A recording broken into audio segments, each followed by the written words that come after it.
This is LBC from Global, leading Britain's conversation with James O'Brien. Very good morning to you. It is 3 minutes after 10 and you are listening to James O'Brien on LBC. One of the strange things about this job is the territory that you return to, you are compelled to return to again and again. And the concern, and indeed perhaps even the fear of repetition. I come back to the same territory and ask the same question can be very, very powerful. But it can also be a little bit dull. It can be a little bit literally repetitious.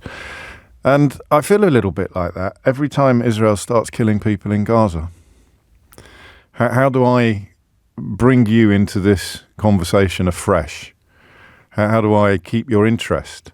Because the question that is on the tip of my tongue, we came close to asking on Thursday of last week, which is about caring. And it's about the fact that the world doesn't care enough, or at least our bit of the world doesn't care enough. I've got two sort of haunting memories in this space. One involves Joe Biden warning Benjamin Netanyahu that they must not allow the atrocity of October the 7th to become their 9/11.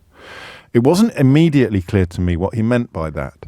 But it was an acknowledgement from the then President of the United States that the overreaction, the enormously, I think we can say with 2020 hindsight, the enormously disproportionate response to that hideous terror attack had ultimately done a lot more harm to the world and to the United States than good. And that was an early and an explicit warning. He appealed to Israel. You may not even remember this, not to be consumed by rage in its response to the attack by Hamas. It's a big ask if you remember the hideous reports, the hideous footage of that original October the 7th attack. But he simultaneously pledged stalwart support for Israel, for its self-defense. And the UK was pretty much in lockstep with the US. It isn't now. David Lammy, even before the latest atrocities inflicted upon Gaza began overnight, David Lammy, our Foreign Secretary, had described the recent decisions to suspend aid to the Gaza Strip as being in breach of international law. And there's that question again. Who cares? I know you might. I know I do. But who cares enough? So that's haunting memory one. The second one is you. It's people who rang this show. And we used to, in the earlier days of this conflict, we used to always run up against the same obstacle. Do you remember? Do you remember what it was? That I was interested in the question of how much death would be too much death. At what point would Joe Biden's warning become true? At what point would you be able to say that Benjamin Netanyahu had failed to avoid being consumed by rage? I mean, I don't know that it's rage. I think self-interest is obviously a very fat slice of his motivation, political survival, staying out of court, all the rest of it. But I would ask my callers, and again, they were not bad people by any stretch of the imagination. They were people who remind us of the difference between supporting the existence of the modern state of Israel and supporting the administration currently leading it, to very, very, very different propositions. But it's a lot easier to say that when you have no skin in the game. But people would balk at the question of how much is too much. Caller after caller, actually, if you remember. How much is too much? How much death is too much death? 10,000? 20,000? 30,000? 40,000? 1 million? 2 million? And you knew they were members of the Israeli cabinet who were essentially saying the quiet part out loud, letting it be known that they would be comfortable with the death and or removal of all of them. All of the Palestinian people living on the Gaza Strip, in excess, of course, of 2 million. One of them talked about dropping a nuclear bomb on the place. Others talked of, I think, razing it to the ground. that rhetoric seemed hideous and extreme at the time. The idea that there would be no point at which people would say, I think we've gone too far. I don't know where this ends. Where is it now, that school of thought? Donald Trump sought to take all the credit for the peace agreement, the ceasefire, and I think possibly he did deserve some of it. Joe Biden, and I think this is a bit that is missing from a lot of the analysis, I think Joe Biden prevented Netanyahu from going nuclear, not literally necessarily, but from going absolutely much further than he did in the early in the immediate response to October the 7th, where everybody felt Israel would, or almost everybody felt Israel would be within its rights to respond on an apocalyptic scale. I think Joe Biden and Blinken, his Secretary of State, managed to just keep a lid on the scale of the response. But of course, death by 1,000 cuts versus death by one massive strike is still death, is still the same death. And then you come to a bit more on Biden. He said his country had sought and got justice, but had also made mistakes in the context of 9/11. And then you come to today. Another thing I'd tell you quickly before you waste time texting me, and with understandable, but I think sadly mistaken tropes and catchphrases, is that among the people most outraged and heartbroken by the events overnight are the families of the remaining Israeli hostages. So please don't buy the idea that this is an action that has been taken on their behalf. Families of Israeli hostages have said their greatest fear has been realised, with the advocacy group representing them saying today that I'm going to get their words exactly right. The family's headquarters for the return of the abductees claimed that it had attacked Hamas targets in Gaza to facilitate the release of the hostages. They described that claim as a complete deception and demanded a return to the truce. Here's a quote for you. The Israeli government chose to give up on the hostages. We are shocked, angry and terrified by the deliberate dismantling of the process to return our loved ones from the terrible captivity of Hamas. And that truce that they talk of was the one that Netanyahu sought to abandon, has now abandoned. It was supposed to move on to the next stage. They sought to extend the last stage. The next stage would have involved a reduction in the military presence in Gaza. And he can't countenance that because the far-right members of his own cabinet will withdraw their support for him if he withdraws military personnel from Gaza. To be fair, no one is surprised by this, even when he signed up for the truce. He made his misgivings clear. Anybody paying attention knew that it was unlikely to hold and that when it did break, it would probably break from his end. The spokesperson added, returning to fighting before the last abductee is released will come at the cost of the 59 abductees who are still in Gaza and could be rescued and returned. The spokesman said, adding military pressure endangers hostages and soldiers. President Trump briefed on these strikes before they were carried out, gave his full support. The White House gave his full support. And the situation on the ground in Gaza remains as hideous as it has been now for months. Hospitals already buckling under the pressure of having scant resources, limited personnel, overcrowded rooms and beds, people in tents, of course, among the targets, among the things, for want of a better word, hit by the latest Israeli attack, and the hospitals can't cope. The Red Cross, the United Nations, Amnesty, doing all of these things, pointing out all of these things, and yet who is listening? The people welcoming the strikes could be loosely described as hardliners. It is a shattering of a fragile ceasefire, make no mistake, but Bezalel Smotrich is delighted. It is a phased operation that we have planned and built in recent weeks, he has said, making it clear that there was never any intention to abide by either the timetable or the content of the original truce. This moment is why we remained in the government, he added, in case you think my analysis is a little bit wrong. This moment is why we remained in the government. In other words, Netanyahu had to resume the killing in order to keep power. Here's one from Sue. Here we go. Here he goes, Jihadi O'Brien, lapping up everything the Palestinian health BS throws out. Do us a favour and stop believing the lying scum.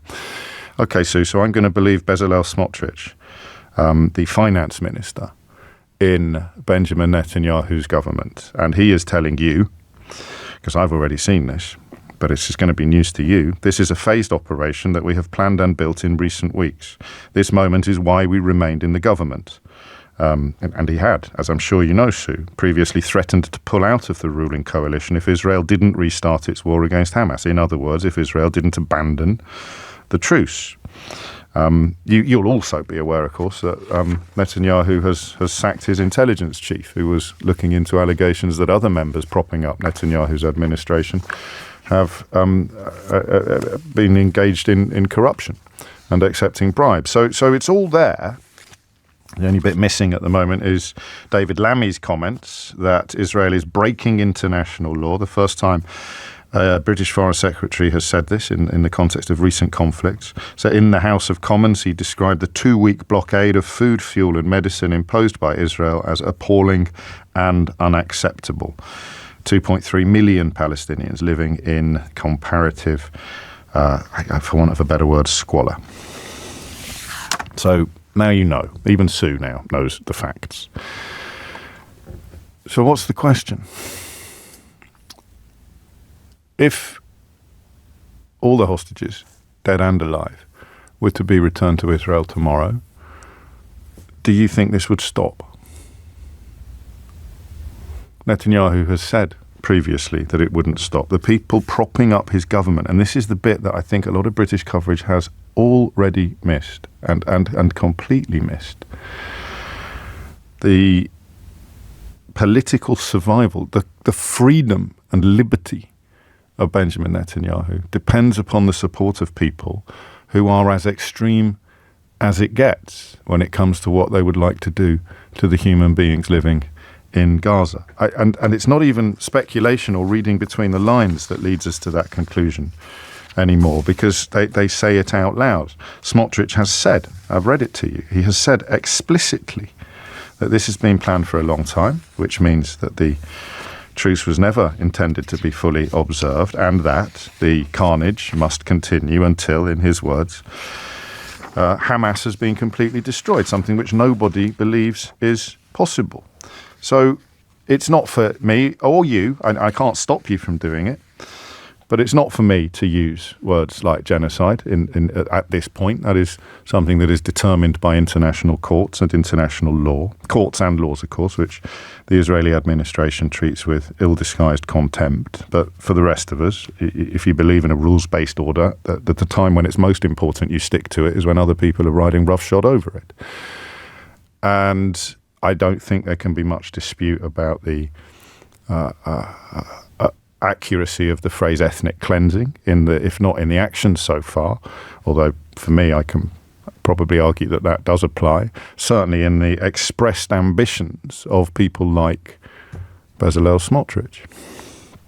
And for reasons at least as much of self-preservation as enthusiasm for ethnic cleansing, Benjamin Netanyahu as well. Vladimir Putin has essentially been given a free pass by Donald Trump's White House. You can tell from the escalation of attacks on Ukraine.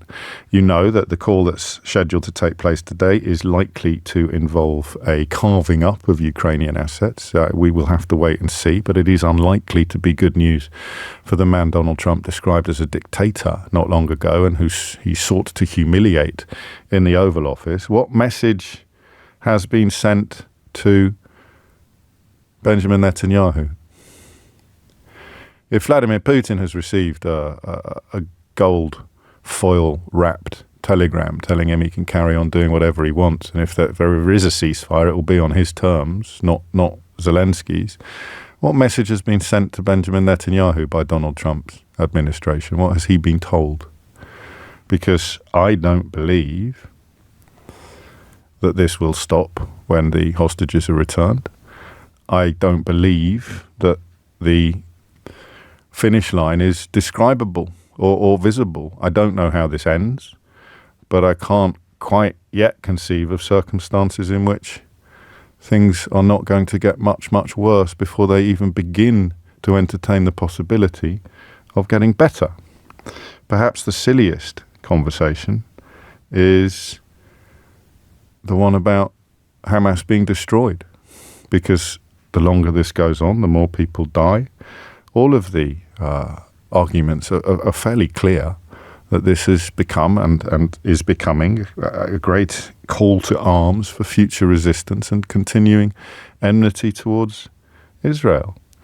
So 90 minutes after 10 is the time. Is it ever going to end?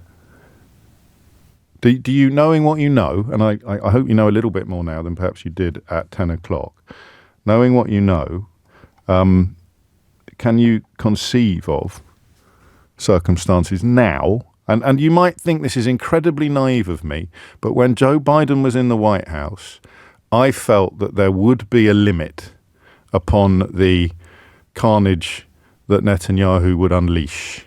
And they talk about the gates of hell. They say it out loud. When Joe Biden was in the White House, I felt that there was a bulwark. What's a better word than that? I never know if I pronounced that word correctly. Bulwark. I felt that there was a firewall. That there was, however hard we found it to answer the question of how much would be too much, and you can absolutely berate me for being naive on this one. When Joe Biden was in the White House, I felt that there would be a point at which Israel's hand would be stayed. I hate to say this out loud, but I don't think there is anymore. And of course, one thinks back to the people who rang me and sounded sensible and kind, compassionate and thoughtful, and claimed that one death was too many, until you asked them how many deaths would really be too many. And they couldn't tell you.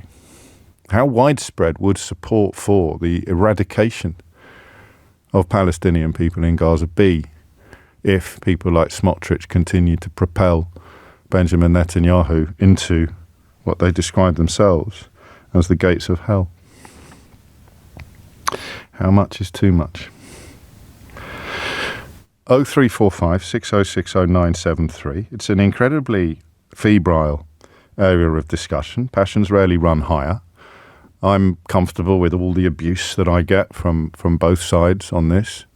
Although I don't actually get much abuse, I've got to be honest, from proper humanitarian supporters of the Palestinian people, or from genuine Israeli advocates of the hostages' families, or believers in the two-state solution. But still, the abuse can be pretty unpleasant, and that's fine. But this is the question that has been bubbling under the surface since the horrors of October the 7th. And the question is, do you believe that Israel is both capable of and desirous of destruction in Gaza on a scale that we haven't come close to seeing yet? Do you believe that that's possible? 0345 6060 973. Possible, stroke probable, stroke inevitable, or none of the above. That they will continue to do what Smotrich wants to do, what others want to do, and essentially destroy Gaza. Trump's talked about removing everybody from the place. He's bought into the idea that he could turn it into a resort. Again, how seriously do you take him? But how feasible does it sound to you today that Israel will never stop, regardless of what happens with the hostages? Is it possible? Is it probable? Is it inevitable? Or is it none of the above? That with Donald Trump in the White House and Benjamin Netanyahu's very survival, not just political, but his civilian liberty, depending upon the continuation of hostilities, the continuation of carnage, how feasible, possible, probable, inevitable, or none of the above, do you find it that they are going to do what the most extremist and far-right members of Netanyahu's government obviously want him to do? 0345 6060 973. James O'Brien on LBC. 25 minutes after 10 is the time. A couple of quick texts and then we will hit the phone. Serena writes, no, it won't stop until the Palestinian people have died from bombings or starvation or fleeing Gaza, giving way to for Israel to have what they have always wanted. There is no motivation, says Carl, for Netanyahu to stop. He's been given the power to drive forward from within and the bluster from without to make that driving forward worth it. His own government wants to eradicate the Palestinians, and he has the Trump vulture circling, waiting to turn Gaza into Vegas 2.0. It is the same position that Trump has placed Putin in. He can't get a deal for precious material from Ukraine through securing peace, so he will get a good deal from Russia for securing their victory, whatever they call it. Leo writes, yes, they basically want to wipe them out. It's incumbent upon the rest of the world to uphold the law and stop them. How many people in the West, how many right-wing politicians in this country have started poo-pooing and attacking international law and international institutions? Ralph asks, and I have addressed this, but I'll address it again. Don't you think this bombing will stop if the Hamas terrorists release all the hostages today? I don't, Ralph. I really, really don't. And nor would you if you paid the slightest attention to what people like Bezalel Smotrich, upon whom Benjamin Netanyahu relies for his very survival, are now publicly saying and saying out loud. I'd also add to that the among the most heartbroken and angry people today at the events overnight outside of Gaza are the families of the remaining hostages. How do I know that? Because they've said so.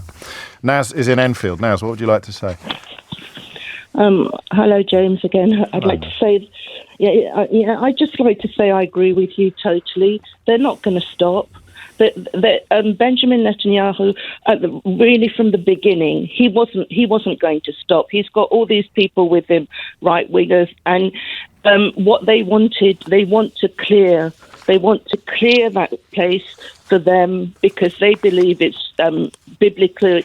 Well, he doesn't believe really, but it's promised to them by God. That's the excuse that Judea, Samaria, and he never was going to stop because look, it's Ramadan, and he's done it again. He's starving them again. He's not letting things go in.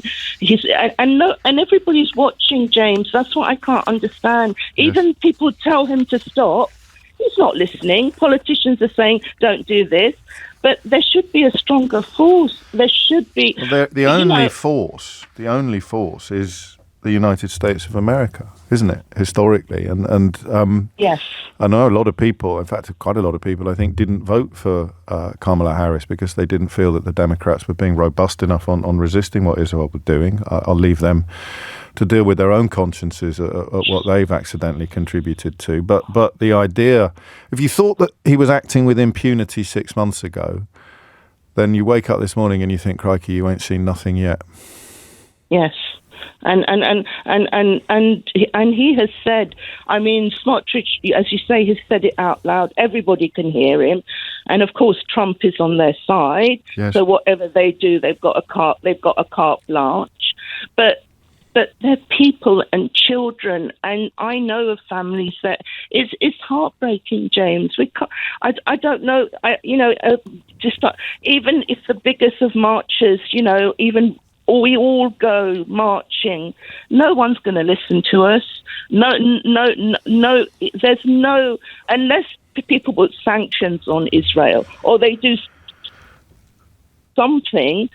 I don't see it ever ending, and it will be another blot on the history books. I wonder when it happened in Nazi Germany. I go on. No. When Nazi Germany, no one. I wonder what. I wonder when it will actually hit home to people. Look, even the Trump, but if we let this go on, isn't it this nodding to all the right wingers saying, yes, these people are not as worth as much as white people. Well, that's what they want to think. Well, I guess I'd cite Ukraine at that point. I'd cite Ukraine at that point and suggest that for some of the right-wingers you're talking about, white Ukrainians' lives are worth no more than brown Palestinians' lives. I also will acknowledge that bringing Nazi Germany into this conversation is profoundly difficult for some people to hear and not something anybody would do rashly. But I believe in freedom of speech. And, of course, the big right-wingers that you refer to keep claiming that they do too. So I'm sure they'll be perfectly relaxed about your rhetoric. 10:30 is the time. Thomas Watts has your headlines. James O'Brien on LBC. It is 10:33. You are listening to James O'Brien on LBC. Stefan is in Watford. Your arguments that Israel are responsible for the safe return of hostages is simply jihadi propaganda, James. You are morally twisted, says Stefan in Watford, putting his fingers in his ears when the spokesperson for the family's headquarters for the return of the abductees absolutely slam Israel's claim that it had attacked Hamas targets in Gaza to facilitate the release of their family members, describing it, Stefan, as a complete deception, adding, the Israeli government chose to give up on the hostages. We are shocked, angry and terrified by the deliberate dismantling of the process to return our loved ones from the terrible captivity of Hamas. So I doubt they can hear your voice all the way from Watford, but to describe the families of the remaining hostages as jihadi propagandists is something you probably didn't think you were going to be doing when you woke up this morning, mate. But it is an indication of how easily brains are boiled in this space and how important it is for those of us determined not to let it happen to us, to keep a clear picture of the road ahead. That's in terms of our conversation. In terms of what happens in Gaza, is it becoming clearer that all bets are off, that there are no limits to what Netanyahu will do in order to sustain the support of extremists in his own cabinet who've made it absolutely clear that they would like to see Gaza razed to the ground, destroyed completely, ethnically cleansed. You tell me why we shouldn't worry about that, while he depends entirely upon the support of politicians like that, not only to remain in power, but also to stay out of the dock in a court. Sophie's in Burgess Hill. Sophie, what would you like to say? Oh, I absolutely love it when you talk about this because thank you so much, because it's such a great balance that you provide. I had a conversation with Suella Braverman on this radio show earlier this year, and she was a parrot to the propaganda that comes out of Israel, and it was infuriating because every single moment that I had something to say against her agenda, she accused it all of being propaganda. She suggested that Joe Biden was spouting Hamas propaganda. She suggested that British doctors that come out of Gaza talking about children having gunshot wounds to their head, she suggested that that was propaganda. When I talked to her about the greater Israel... There's a reason why I don't listen to the programme when Suella Braverman is presenting it, Sophie. Why do you have to go... Please don't go on holiday again, because this is what we get when you disappear from the media. We get Suella Braverman coming on and arguing. I have to have the odd holiday. I read an article this morning by a very odd sort of right-wing character suggesting that I need to go on more holidays because I look so tired all the time. So it was insane. Yes, I believe you. I believe you and I hear you. And I did think of her the other day, which is something I do my very best not to do. Because when they start arresting and potentially deporting naturalized citizens in America, or certainly American people with green cards, American residents with green cards, while boasting about not having any evidence whatsoever of criminality. I think Mohammed Khalil, the Columbia University student, now has a long list of testimonials, including from many Jewish academics and students. But of course, when Suella Braverman described the protest, the solidarity protests with Palestinian people, she described them as being Hamas supporting. It was pretty clear that she was part of this political project that now sees entirely innocent people facing incarceration and deportation. So I think I know the answer to the question I'm asking about. And it's a horrible question to ask. And this is part of the reason why I need the odd holiday. Can you conceive now of a peaceful resolution? Okay, I can, but Good. It's going to take a long time. It's going to take as long as all the history of successful boycotts have taken, because that's what it's going to take. We cannot rely on the politicians that we have in the forefront of our governments. It's taken this long for the British government. What does that look say, like? I mean, because with Donald Trump in the White House in the United States of America, what would, I don't know what solidarity looks like internationally. It looks like boycotting. Look at the successful boycotts that we have in our history, and not that too far away. I mean, we've seen the South African boycotts, which wasn't led by our governments, even though the history books and our schools will teach our children today that the boycotts were led by our governments. It was led by people like me and you talking about this and having actual change happen.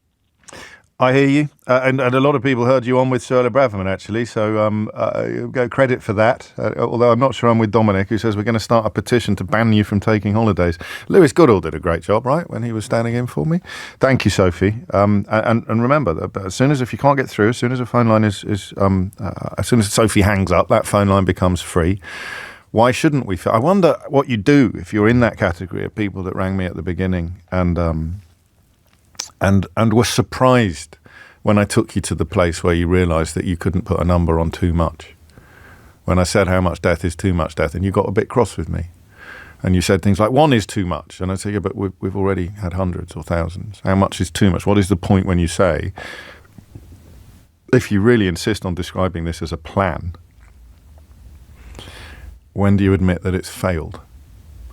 And the fear I have is that even then, when you were reluctant to say out loud to me that there was no limit on how much death you would accept in pursuit of this spurious peace, this impossible goal of eradicating Hamas, I don't think you believe anymore that releasing all the hostages tomorrow would stop Netanyahu from doing what he's doing. You probably have to pretend to sleep straight in bed at night. But that those conversations, I wonder whether even then in your heart of hearts you were thinking, I don't care if they all get killed. Or I care, but not enough to want it not to happen. I don't know. All right, Jim's in Glasgow. Jim, what would you like to say? Good afternoon. Sorry, good morning. That's all right. It's the afternoon somewhere, Jim. It's the afternoon somewhere. Somewhere. Listen, Tom, I listened to a spokesperson for the Israeli government yesterday on Tom Swarbrick, and I could only listen to the first 5 minutes. I had to go out, but that was enough. They're not even mentioning about the Palestinian people here. They don't see the Palestinians as people, as human beings. They're only talking about Hamas. That's it, end of story.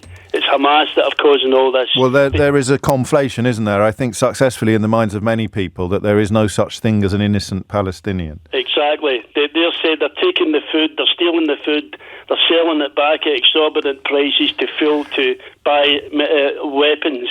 Now, as soon as you're asking what would happen if all the hostages were released.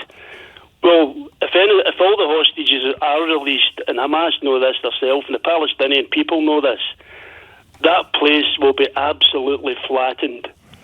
And Mr. Trump he'll not lose a week of sleep. He will not lose one bit of sleep. He will not lose one piece of sleep about this. What he's doing to his own country is bad enough, but we're not talking about that. So I feel for the Palestinian people. I saw the pictures this morning, all these children that are lying there, they're all dead. This is genocide. This is future generations of Palestinian people who will never have a chance to grow up.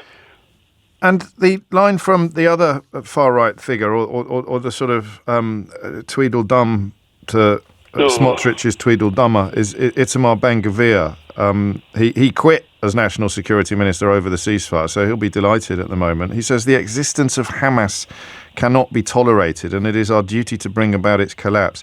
Do you think anybody believes that even if there was nobody left alive in Gaza, Hamas would be vanquished?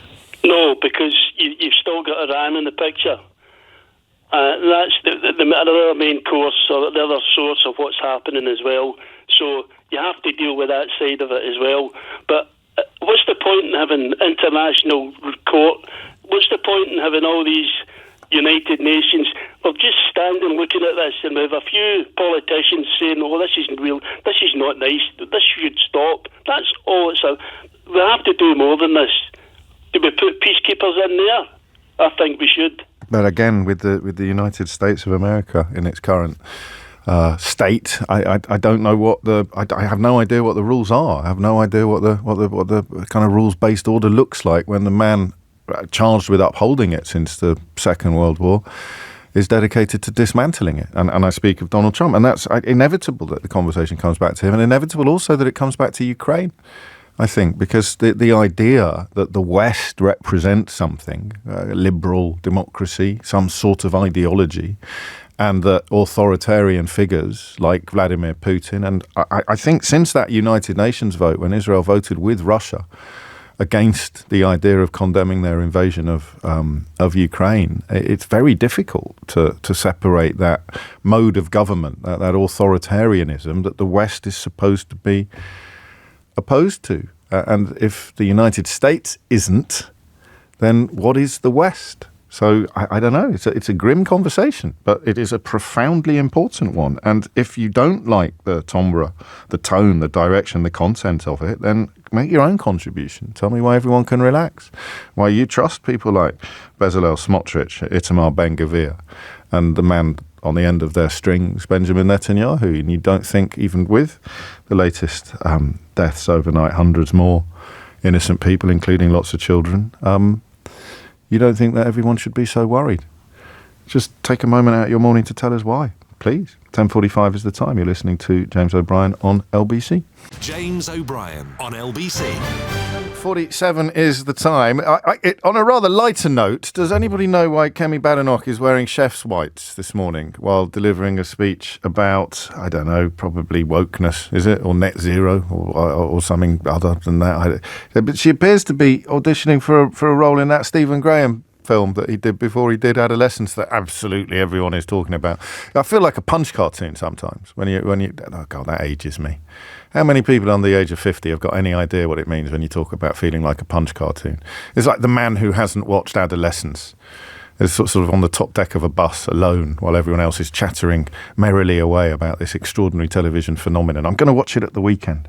But Kemi Badenoch, we may find out, we may never know why she has elected to wear what appear to be chef's whites. Maybe she's doing another shift in McDonald's to get back in touch with her working class roots. That could be it. Let's cross now to, let's get back into the deep end with your permission and cross to Al-Mawasi in southern Gaza. Rosalia Bollen is there, a spokesperson for Unicef. How did you wake up this morning, Rosalia? We woke up around 10 past 2 a.m. in the morning to the sound of very loud explosions, very heavy, intense bombardments, including in the vicinity of our guest house. And with every explosion hitting, I could see the sky lighting up. It was frightening.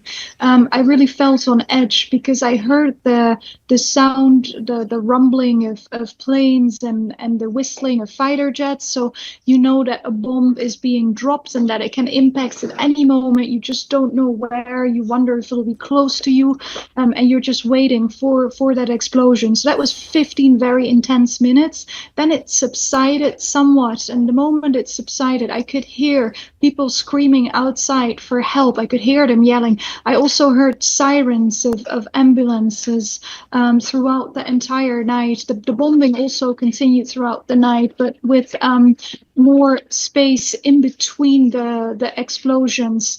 And now this morning, we know that those bombs have also been hitting tents and structures where families stay because of the hundreds of people reportedly killed. And we have several dozen of children. And I've been receiving very graphic footage from my colleagues at the Nasser hospital. We've been photographing children injured and dead who have arrived to that hospital. So it's been an incredibly tough night for all of us, but especially for children and their parents here in Gaza. We'll return to that in just a moment. Before we do so, were you, colleagues, people that you work with, braced for this attack? Was it expected? Well, fear has been hanging in the air for weeks now. When I would go around tented areas or meet with children in learning centers, children actually asked me, since you work for the UN, do you know if the war is going to restart? Do you think we're safe now? You think it'll last? Because my friends went back to their house in Jabalia, but my parents are staying here in Al Mawasi, and they're afraid. So what do you think? You think my parents and I should go back to our home? Is it safe enough? And children always have that hope, and so it's really shattering that nightmare scenario has now materialized. But also, what did you say to them, Rosalia, when they asked you that question? I told them that I also didn't know, honestly. It's really awkward. It puts you in an awkward spot. You want to give them an honest answer, and the honest answer is that nobody knows, but it wasn't looking good, because already at the beginning of this month, there's been restrictions placed on goods going into Gaza, and that includes restrictions on life-saving supplies. Unicef, we haven't been able to collect our assistance that is stuck at the crossing or right outside of Gaza because the crossings are closed to life-saving assistance. And then just a week ago, electricity to the water desalination plant in southern Gaza was also cut off. That's a desalination plant that turned seawater into drinking water for hundreds of thousands of people. So those were all really negative developments preceding this bombardment. What else is UNICEF seeking to do on the ground in Gaza at the moment, and how stymied have you been by the cessation of these aid convoys? It's a near impossible and very frustrating environment to work in as a humanitarian when you don't have access. It's unsafe. You don't have basic supplies entering. We nevertheless continue to support critical services, essential service provision to children. For instance, routine immunization. We still have vaccines in our stock, so we will try to continue with that as good, as bad as we can. We actually have 180,000 vaccines sitting right outside the crossing. We're ready to bring that in any moment, the moment we're allowed to. But for the moment, we will have to do with what we have in our warehouses. Education is another one. In these temporary learning centers, kids don't just get a couple of hours of math, Arabic, and English, but they also can participate in recreational activities, in sessions for mental health support. So all of that, will try to continue supporting that despite the impossible conditions. Do you have any inkling of when that gate might open, when those vaccines might be permitted to enter the Strip? I wish we did. Nothing at all. We're completely left in the dark. We've repeatedly called for this blockade to be lifted without delay because children's lives depend on it directly. I think a good example too is specialized equipment that we have ready, ventilators for neonatal intensive care units. It's outside of Gaza, but that equipment is needed here inside because there's lots of preterm babies who need to be on respiration. Their lungs aren't fully developed. And without this equipment, these babies are very likely to die. We've actually already come across preterm babies throughout the war who died after a couple of days or a couple of weeks because of the lack of this type of very specialized equipment.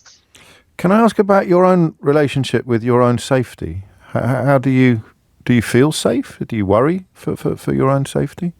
I do worry because of the intensity and just the scale of the bombings. We've been saying throughout the war that no place in Gaza is safe. You'll have heard us saying that. And my sense is that we're back at that again. No place is safe in Gaza. Civilian infrastructure is being bombed, is hit, and really across the Gaza Strip. So it's a frightening moment to be in. And I hesitate to ask you this question, but do you think much about what happens next, how things might end? I mean, our conversation, which you're far too busy, of course, to have been listening to, has been about the game-changing nature of the American political situation, how Donald Trump's residency now in the White House provides Benjamin Netanyahu potentially with even more impunity than he enjoyed before. How does this end? I mean, what does resolution look like? Yeah, I mean, UNICEF, other humanitarian organizations, we've been calling for the immediate restoration of the ceasefire, and we can only hope that those calls will be heeded immediately. Yeah, indeed. That's all any of us can hope. Rosalia Bollen, thank you for your time, and do take care. A spokesperson for UNICEF talking to us from Al-Mawasi in southern Gaza, where you heard what I heard. The notion of not even knowing whether it would be safe to return to your home under the auspices of the ceasefire that has now been roundly broken by Israel, and celebrated, of course, by Benjamin Netanyahu's most extreme supporters. Smotrich, also a member of his Security Council. So, I mean, I don't even know if you can ask, what does hope look like? What does optimism feel like in this space? If you are resisting the bleakest analysis, tell me why. Amin is in Milton Keynes. Amin, what would you like to say? Hi, doing James. Hope you're okay. I was speaking to your producer there, and I was just saying basically that I think if Trump and Netanyahu get their wishes, and you are right in saying that the USA has the majority of power here, if you look at the kind of history of the conflict, I think that they believe that this is a reality. Donald Trump in his first term, basically, he was quoted as saying that prior to meeting the Israeli and the Palestinian representatives, he thought the Palestinians did not want to deal and that the Israelis did want to deal in his first term. He said afterwards that he found it to be the other way around.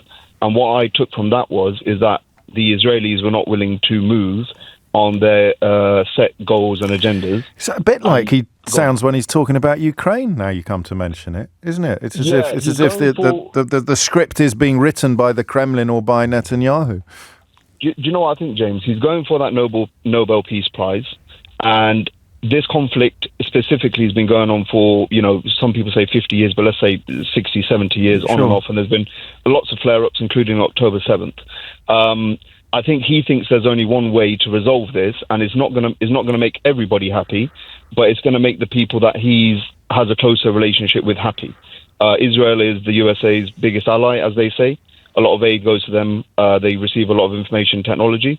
Someone's going to lose out here, and I think he thinks, rather than this going on forever, because, James, I'll be honest, I have a wishful thought, which is occupation creates resistance, end the occupation, end the resistance. But that's wishful thinking. It's too simplistic, right? Yeah. So he's thinking, if Israel is not willing to end occupation and they want to take over, everyone's on about Gaza, but it's actually the West Bank, really, Judea and Samaria, as they call it, that they really believe is their land, then he's like, right, this can either go on forever or I can end it.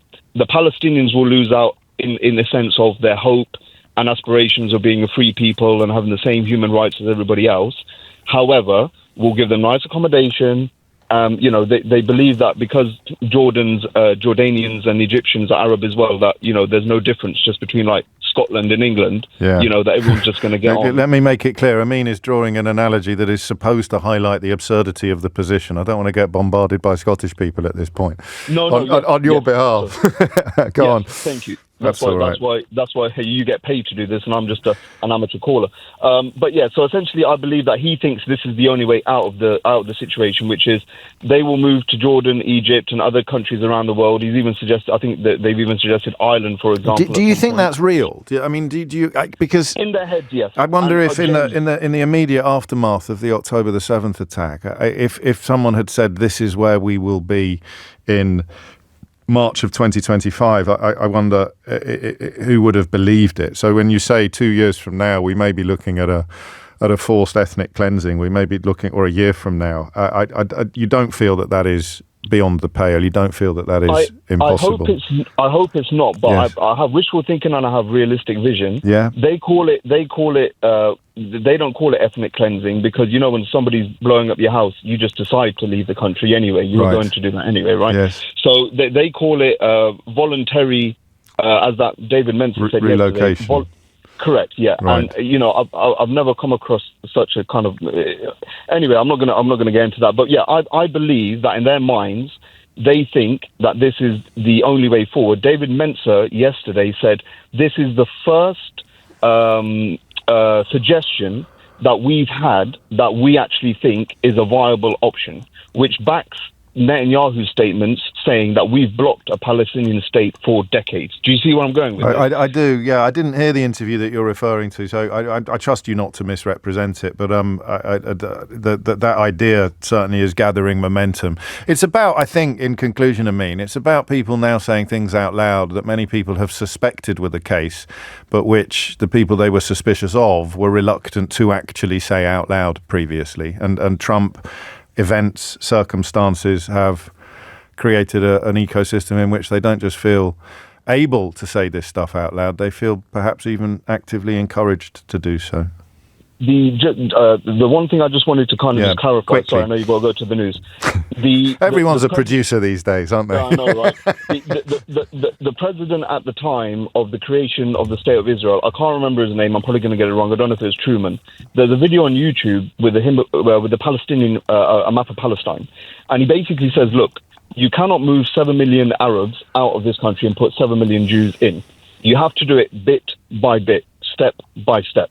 And if you look at the history of the conflict, James, in its totality, there's only one side that's been going step by step with regards to land, power, and authority. There's only, and the other side has slowly been suffocated. Well, listen, so, you know, and I know that some of the territorial changes made since that original settlement were a consequence of wars in which Israel was blatantly and inarguably attacked by some of its neighbours. So I understand the point that you're making. I'm not familiar with the video that you describe, but it is simply not the case to say that all, for want of a better word, territorial gains have been a consequence of some sort of expansionist agenda. That they have been gains made in the context of wars started by Israel's enemies. I don't think that's a controversial observation. I think that's just a statement of history, and it's an important one in the context of what you have said. At 2 minutes after 11, I lean not to having Israeli government spokespeople on the programme until journalists are allowed into Gaza, because it seems to me that by treating them as if they were an administration that respected the norms of international journalism, not to mention international law, you kind of I don't know quite what the word is. You normalise what is an abnormal situation, but that's a very personal position and not one that I expect anybody else to necessarily agree with, but a few of you ask me sometimes, so I thought I'd tell you. It's 11:03. James O'Brien on LBC. It is 7 minutes after 11, and you are listening to James O'Brien on LBC.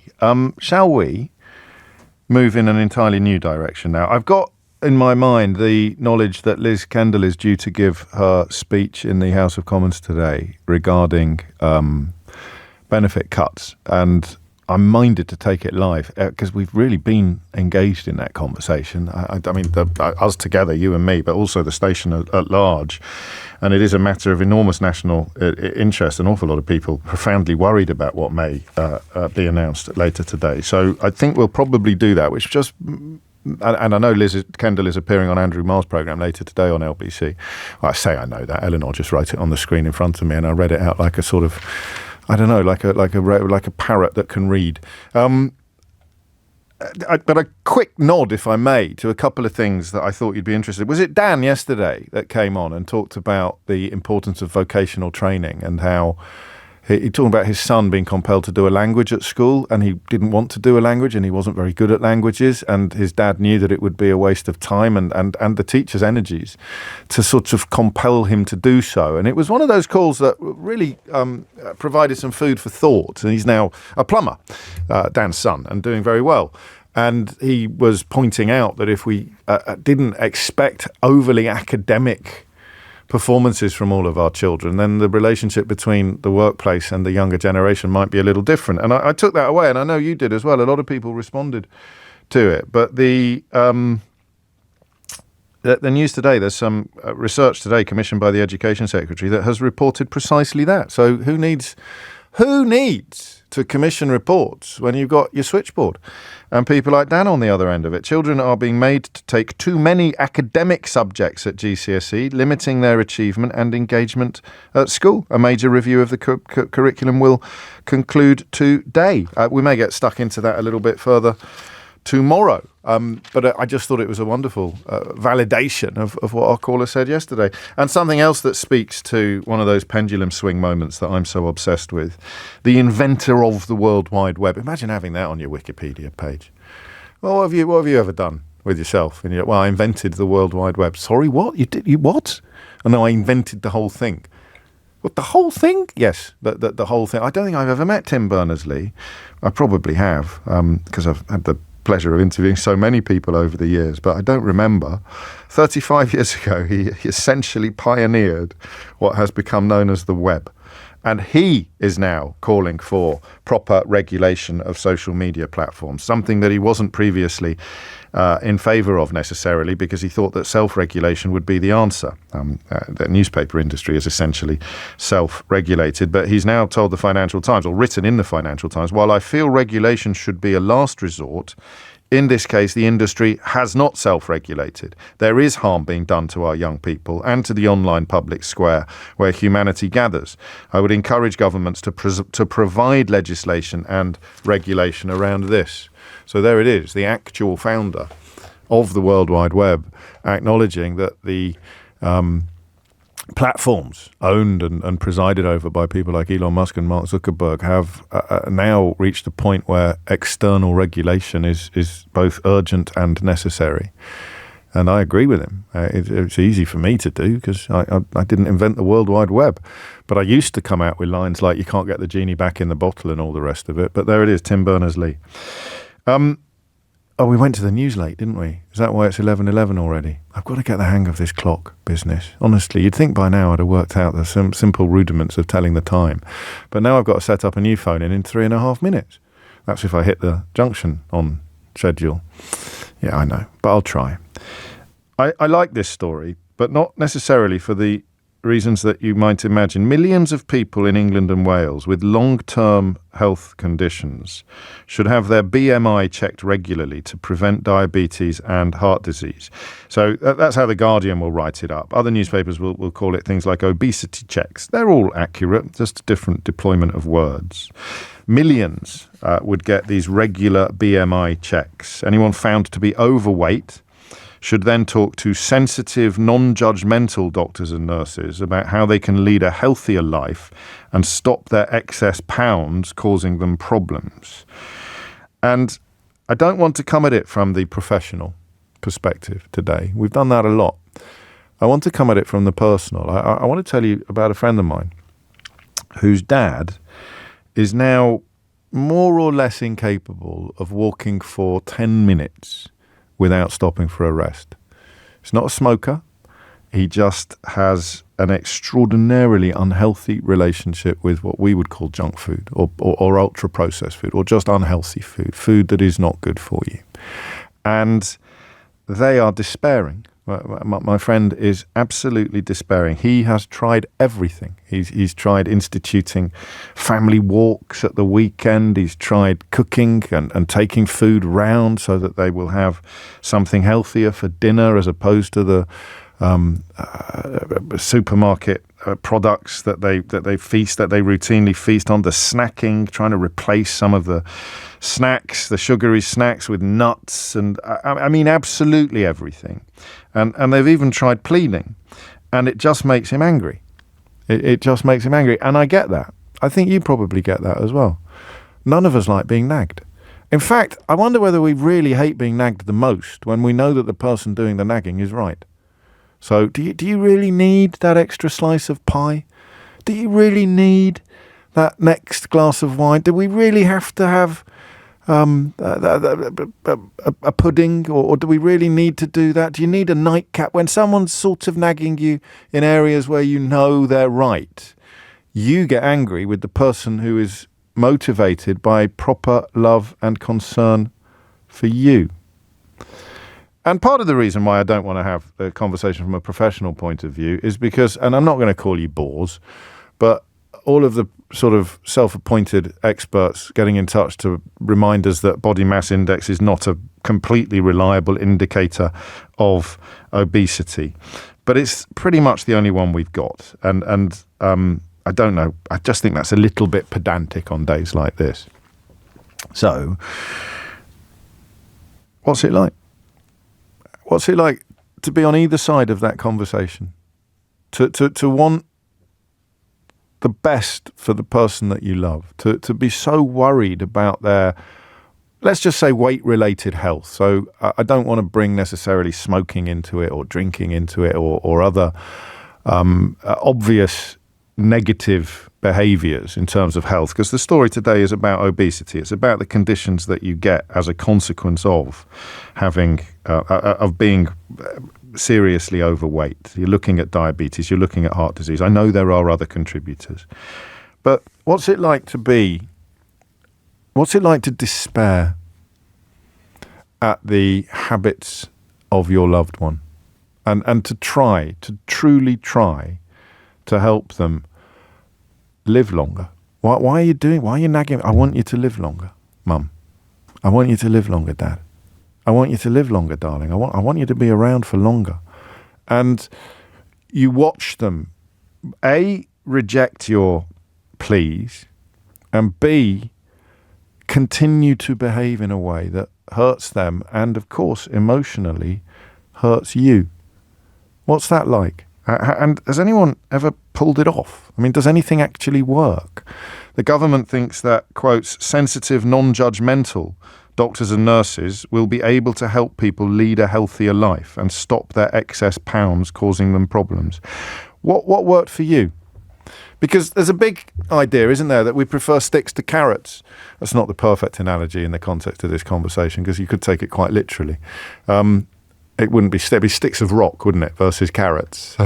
But we have a sense that, no, I need short, sharp shock. I need a real shock to the system. I need robustness. I need verbal violence. I need to be shamed into losing weight. I think I did phone-ins back in the day when I was probably disproportionately amused by stories about people deciding to lose weight after the deck chair collapsed beneath them on summer holiday, or they couldn't fit onto a roller coaster at a theme park. And I still think those stories are important, but I don't think I should be disproportionately amused by them anymore when I'm talking about the things that work. When you love somebody who is eating themselves to an early grave, fat in the blood, obstructive sleep apnea, rheumatoid arthritis, type 2 diabetes, heart disease, when you love somebody, and simply the obvious side effects of weight in terms of wheeziness and lack of mobility. When you love someone who is eating and drinking themselves to an early grave, what's it like when you try to help? All right, hit those numbers now. You will get through. That's question number 1, 0345 6060 973.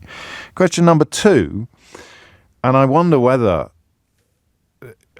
Ozempic is going to change the nature of these conversations. I saw a mate the other night who's been on the old Manjaro. He's quite open about it, so I'm not betraying any confidences. And he looked fantastic. I mean, he looked absolutely fantastic, unrecognisably fantastic. He must have looked 10 years younger. But he's doing other stuff on the side. But the point at which you decided to go down that path is still a pertinent question, isn't it? Even if you're not going down the path of the hard path, the hard route of not taking any drugs, but focusing instead on eating better, eating less and eating better, exercising more perhaps. So what was the point? What was the junction? So can anybody else ever talk you into it? 0345 6060 973, whether loved one or health professional, can anybody else ever successfully persuade you to tackle your own obesity? 0345 6060 973. And what worked for you? What was your tipping point? I mean, almost literally. The point at which you did go. Was it your daughter saying something to you? Was it your son having a little word in your ear? Was it an event, a moment where you just thought, I can't carry on like this? So I want to know what works, and I want to know what triggers the determination to find the thing that works. All right?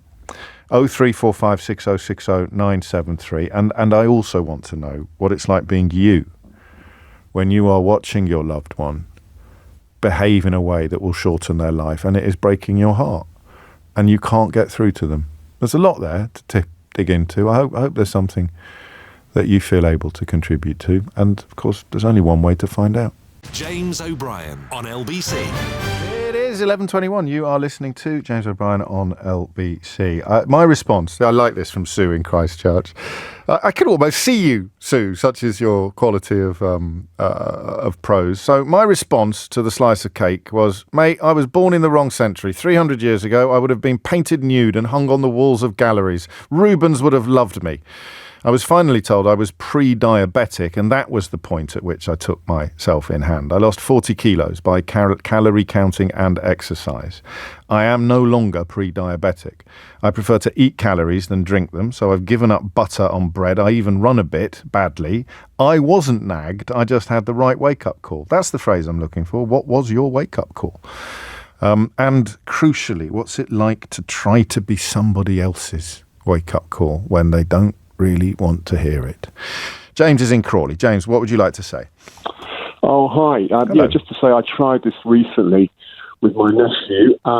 He has Asperger's.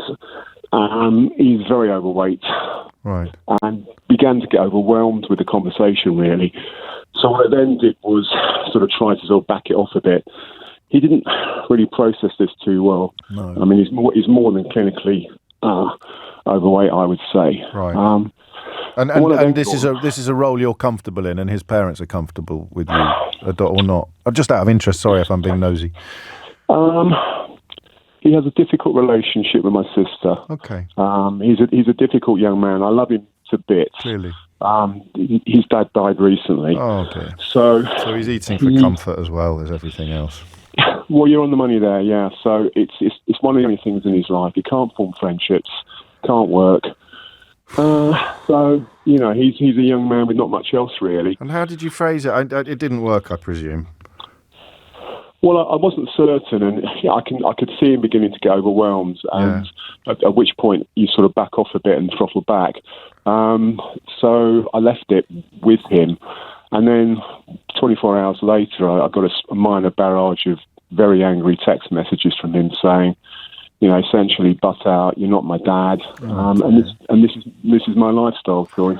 How do you? But there is diabetes in the lineage as well, so this is a real worry. I mean, this is moving away from physical health into mental health, isn't it? I think inevitably, because he's almost deciding that I am aware of all the consequences, and I still prefer to live like this because of how it briefly makes me feel when I'm eating or when I'm enjoying some food that I like.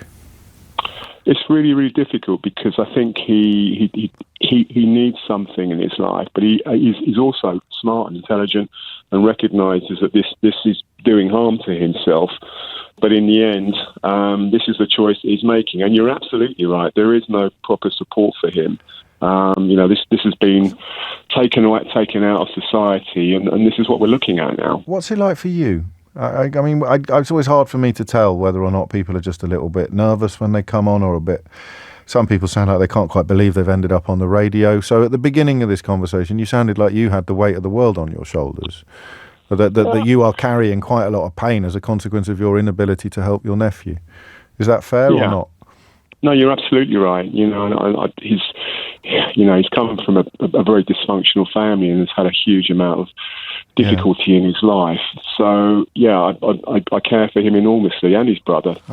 Keep listening, because somebody might have No, it would be good, because, we've exhausted everything we can, and there ain't much else for him out there, I'm afraid, James. That's a bleak picture. Well, I'll do my best, but thank you, and my commiserations, because that's a horrible situation to be in. Yeah, slightly glib phrases sometimes actually do the job, don't they? You can't help someone who won't help themselves. But you can, I presume, help them get to a place where they are determining to help themselves. And that seems to be the first hurdle to get over. And most of us can't. I'm going to deal with Adam's message, because I think perhaps I did misspeak ever so slightly. My wife and I have lost 15 kilos each on Moonjaro. It is not an easy path, as alluded to by James when he said go the hard way instead. It's simply a tool that can help. It's not a cheat code, and a lot of hard work, including diet and exercise, is required. We tried for years and years, including counting calories, and while we lost weight, it was never a significant amount, and our body composition never changed. Moonjaro was our last roll of the dice. Mounjaro has changed our lives. When will it get the recognition it deserves? When our loved ones are depressed, we don't shame them into being happy. We help them get medical or therapeutic help. The same should be said for obesity, which is essentially an addiction to poor food from years and years of addictive marketing and chemicals added.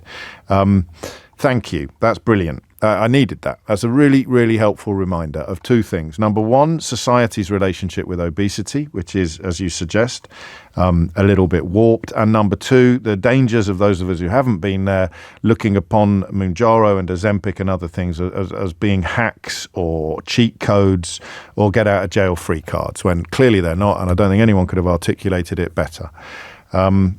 Jason is in Northwich. Jason, what made you pick up the phone?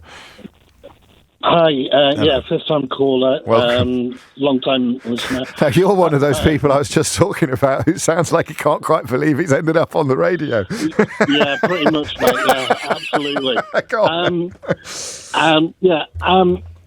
I'm quite a big lad. I'm an ex-rugby prop forward, so you can imagine what kind of physical stature I have. And I live with my mum, who has had rheumatoid arthritis for about 20 years. Now, because of her multitude of illnesses, her weight has ballooned.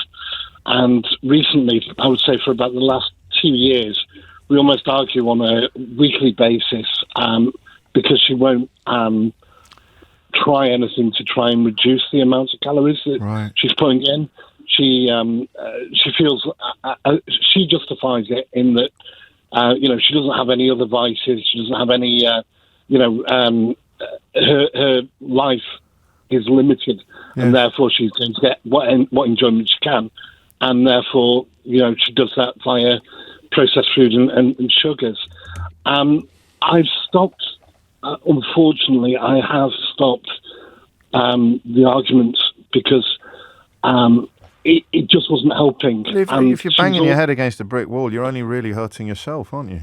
Ultimately, indeed. And that was the case as well, because she was doing the shopping and things like that, and there was always processed food in the house and all the crap in the house. Yeah. So I was eating the same rubbish, really. That's interesting. But since October, I've taken myself into hand. I've started. Why? What made you turn the corner? Do you think? Watching her. Watching her, I've retired from rugby as well now. Right. So I don't need the mass anymore that I used to have. And I've lost 5 stone since October just by eating fruits, exercising more, pushing myself a little bit more, drinking a lot of water. One thing I would like to understand is how can it be justified that fresh fruit and vegetables and things like that are so expensive in comparison to processed foods? I mean, they're not expecting me to answer that question. I don't know. I mean, it's partly supply and demand. I don't know if it's completely true. If you're buying a bag of apples and a multi-pack of chocolate bars, it's cheaper per apple than chocolate bar, isn't it? Not really. Is it not? Not really. Apples would probably, 6 Granny Smiths, you're probably looking around about £1.89, maybe £2. Yeah, and you're looking at about 50p for a euro or more now, but for a euro. But anyway, we're splitting hairs because, cost aside, one of the things that annoys me the most is how hard it is to get fruit. If you, for example, pull over at a petrol station, if you put and you just want to get an apple or a tangerine or something like that, or a banana. But so you haven't got any advice on getting through to the loved one? Well, the only advice I can say getting through to the loved one is just by look at yourself and try and make the most of what you show them. So lead by example. Lead by example. And is that working? Well, I'm getting a lot of praise from my mum for what I'm doing, and she's saying I'm looking good. Oh. So hopefully I can get the message through. So hang in there is the message. See. Yeah, you hang in there, and then slowly, sort of almost by a form of behavioural osmosis, start changing the meals that or the diet that she's on as she sees the benefits of being on yours. You're a good man, Jason. You really are. You're a lovely son. It shines out from your call. Thank you. Thomas Watts is here now with your headlines. James O'Brien on LBC. It's 11:34. You're listening to James O'Brien on LBC, where before we get stuck into quite an interesting relationship between Kemi Badenoch's speech today, I don't think my guest will be able to tell us why she was wearing chef's whites. That's possibly one for Mystery Hour.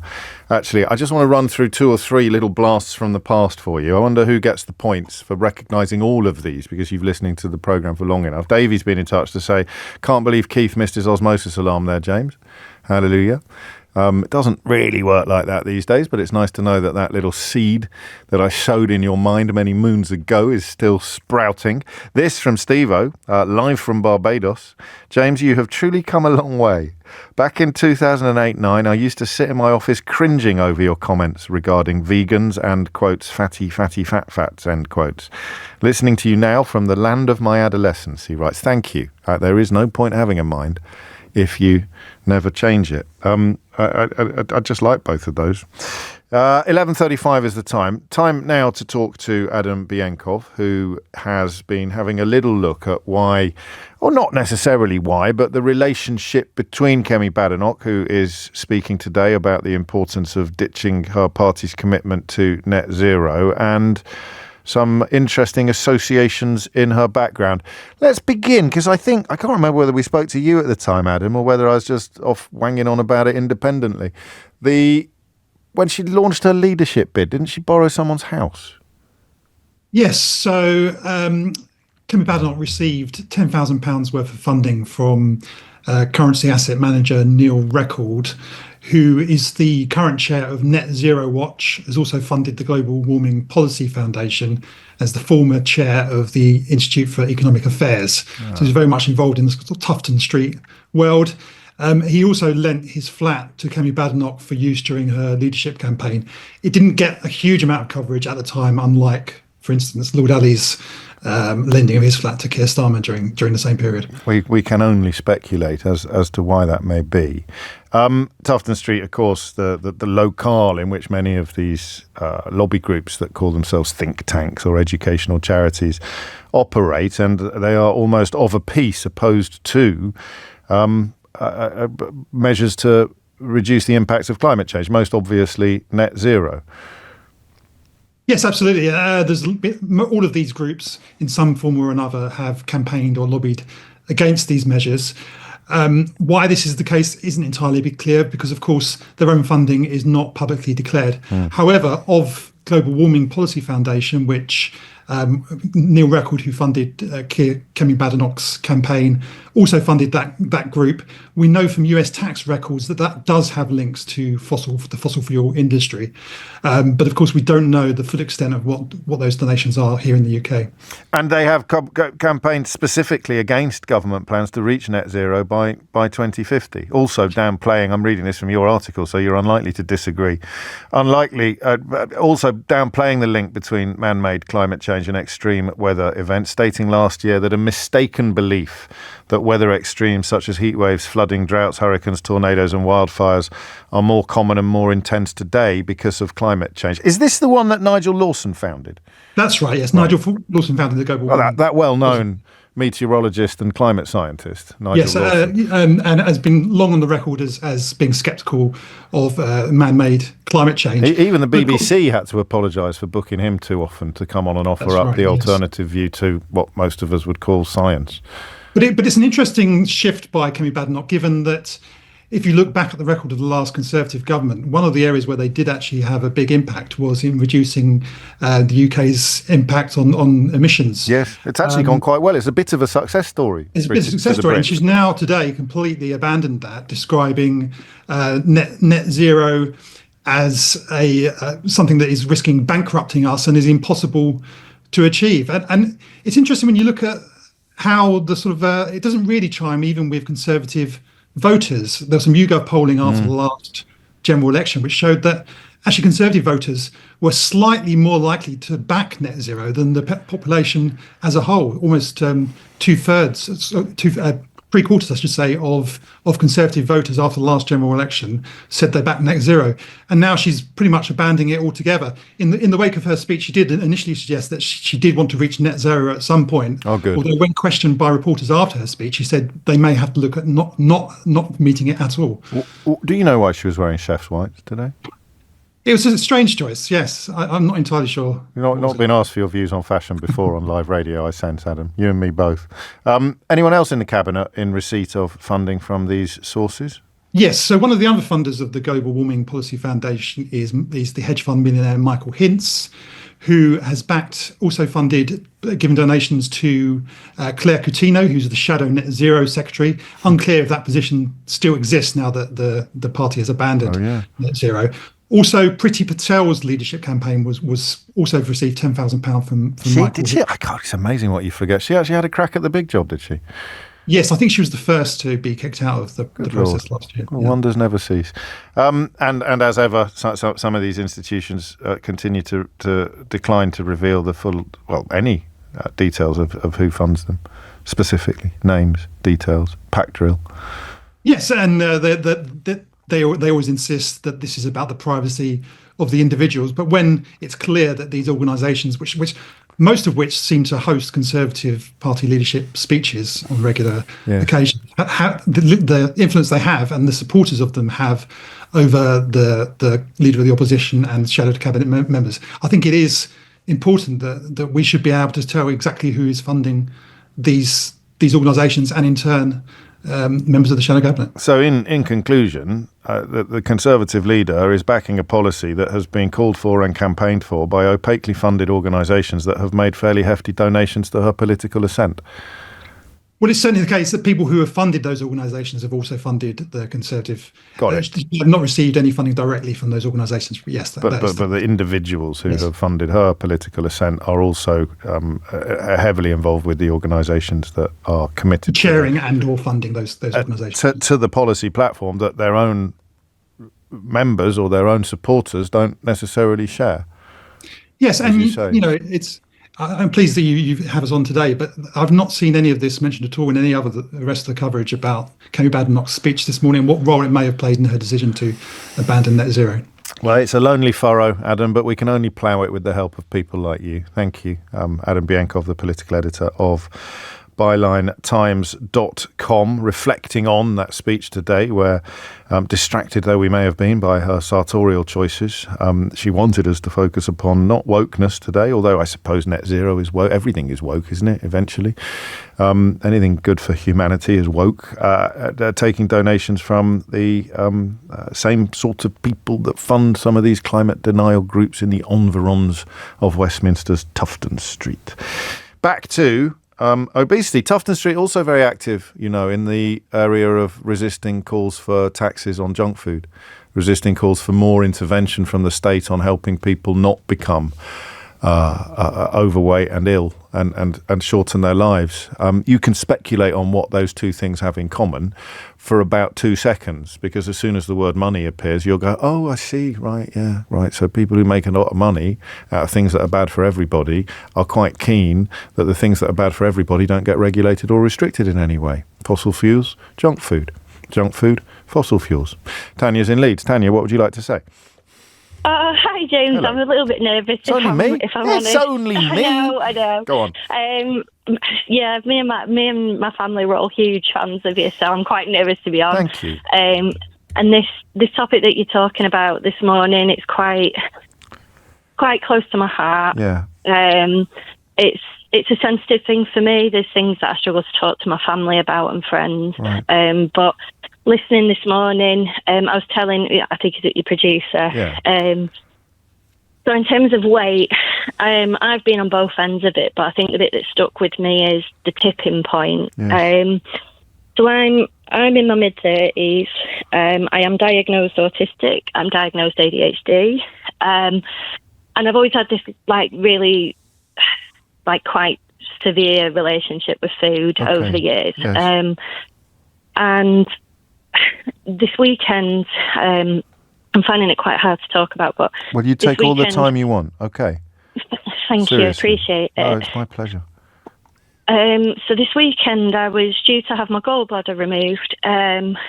In around Christmas time, they discovered by chance I had gallbladder disease and fatty liver disease. Gosh. So I was booked to have the surgery this weekend through my gallbladder. 2 days before the operation, I went for my pre-op test where they discovered on an ECG that I've got a condition called left bundle branch block. Right. And I was, what's got me, and I think what the tipping point is, the shock from the doctors who have been immediately involved since. I'm 35, to have this condition when I didn't have it previously is very rare. It doesn't happen. And they really drove this home to you? Yes. You sound frightened. I don't know what you sound, and you've mentioned that you're nervous coming on the radio, but you sound frightened of these diagnoses. Yeah, I think it's because, and I apologise if I get upset, it's the reality sinking in that they've told me that the cause, it's unlikely to be congenital. No one's ever had heart issues in my family. So it's quite likely to be some event that has triggered it, and one of the possibilities could be heart disease or a heart attack at 35. And I'm just a bit in shock because I can tell. Possible causes could be my weight, or it could be stress. It can be lifestyle choices. All of the above, most likely, isn't it? Really? Yeah. And how much help do you get changing your habits? How much? Because once they've delivered the shock news and it has clearly landed with you in a potentially positive way, how much help do you then get in making the kind of changes that you need to make? At this point, I mean, everything's early days. I'm going through a cardiology team, so I'm hoping. I mean, the appointment is in a month's time to kind of finalise everything and sort of plan. I don't know long term what sort of help I would get. I know that my weight's been an issue for a long time. And do you think this will be a tipping point? Do you think you feel now sufficiently differently about things to make major and lasting change? Yeah, I think so, because it's I've said I'm autistic, and sometimes with my brain, I need the facts and I need certainty. I don't work well with grey areas, and I think the certainty of it all is what is that has shocked me the most, because this isn't just I can't just ostrich and stick my head in the sand, you know. That's a brilliant point. You can't talk yourself out of it. No, I can't. And I've got a wonderful son he's only 4. Right. And what's got me this weekend more than ever is the thought of what happens if it causes a heart attack, or what if it now severely limits my life? Yeah. And my little boy grows up with no mother. Oh, Tanya. Sometimes at this point I jump in and try and pull people back from where they are, but it's actually quite a good place for you to be, isn't it? In a way, to be thinking like this. In a way, yeah. Yeah. And I think, you were saying about they're looking at people to help in the NHS with like non-judgmental and sensitive support. And actually, the one thing that stood out to me is, and again, it may be my brain. I used to be a smoker. Right. Years ago, and I have asthma as well. And I was seeing my asthma nurse, and her bluntness with me is what stopped me. It stopped me in my tracks. And she just very matter-of-factly went, if you keep smoking, you will die. And the certainty is what really kind of kicked me in the proverbial and made me go, no, she's right, I've got to stop. It's horses for courses. Some of us might need a long run-up, the really subtle kind of little changes, and thinking back to the lad in Northwich who's lost loads of weight himself and is now hoping he kind of influences his mum by example. But I think for some of us, I'd be like you. If I got that kind of diagnosis, I'd go home in a daze and empty the cupboards, empty the crisp drawer into the bin, I think, and that added element. So this isn't the thing you've brought to the conversation, but the people listening who can't get through to their parents don't understand why their parents don't feel like you feel. Why don't you want to be with me for longer? Why? It's complicated, obviously, but a lot of love for you coming into the studio. Oh, thank you. No, I do think a big part is mental health. I think is a big part because you've got it's caring, isn't it, about yourself enough to make the changes. Yeah, and I do think, especially like with people with mental health issues, myself, I'm quite open about it, and I'm autistic and ADHD. Yeah. I think when people try to challenge things, that you almost become defiant because you know deep down you feel like you're failing yourself already. Like I know that my health isn't as good as it's been, so it almost feels like further reinforcement of that failure. And I do wonder if sometimes for others that's also what's happening to them. You know, they're aware. Yeah, and you can't, for so many people, you can't separate the two. That's such a great point, Tanya, and we're all rooting for you. Good luck with it all.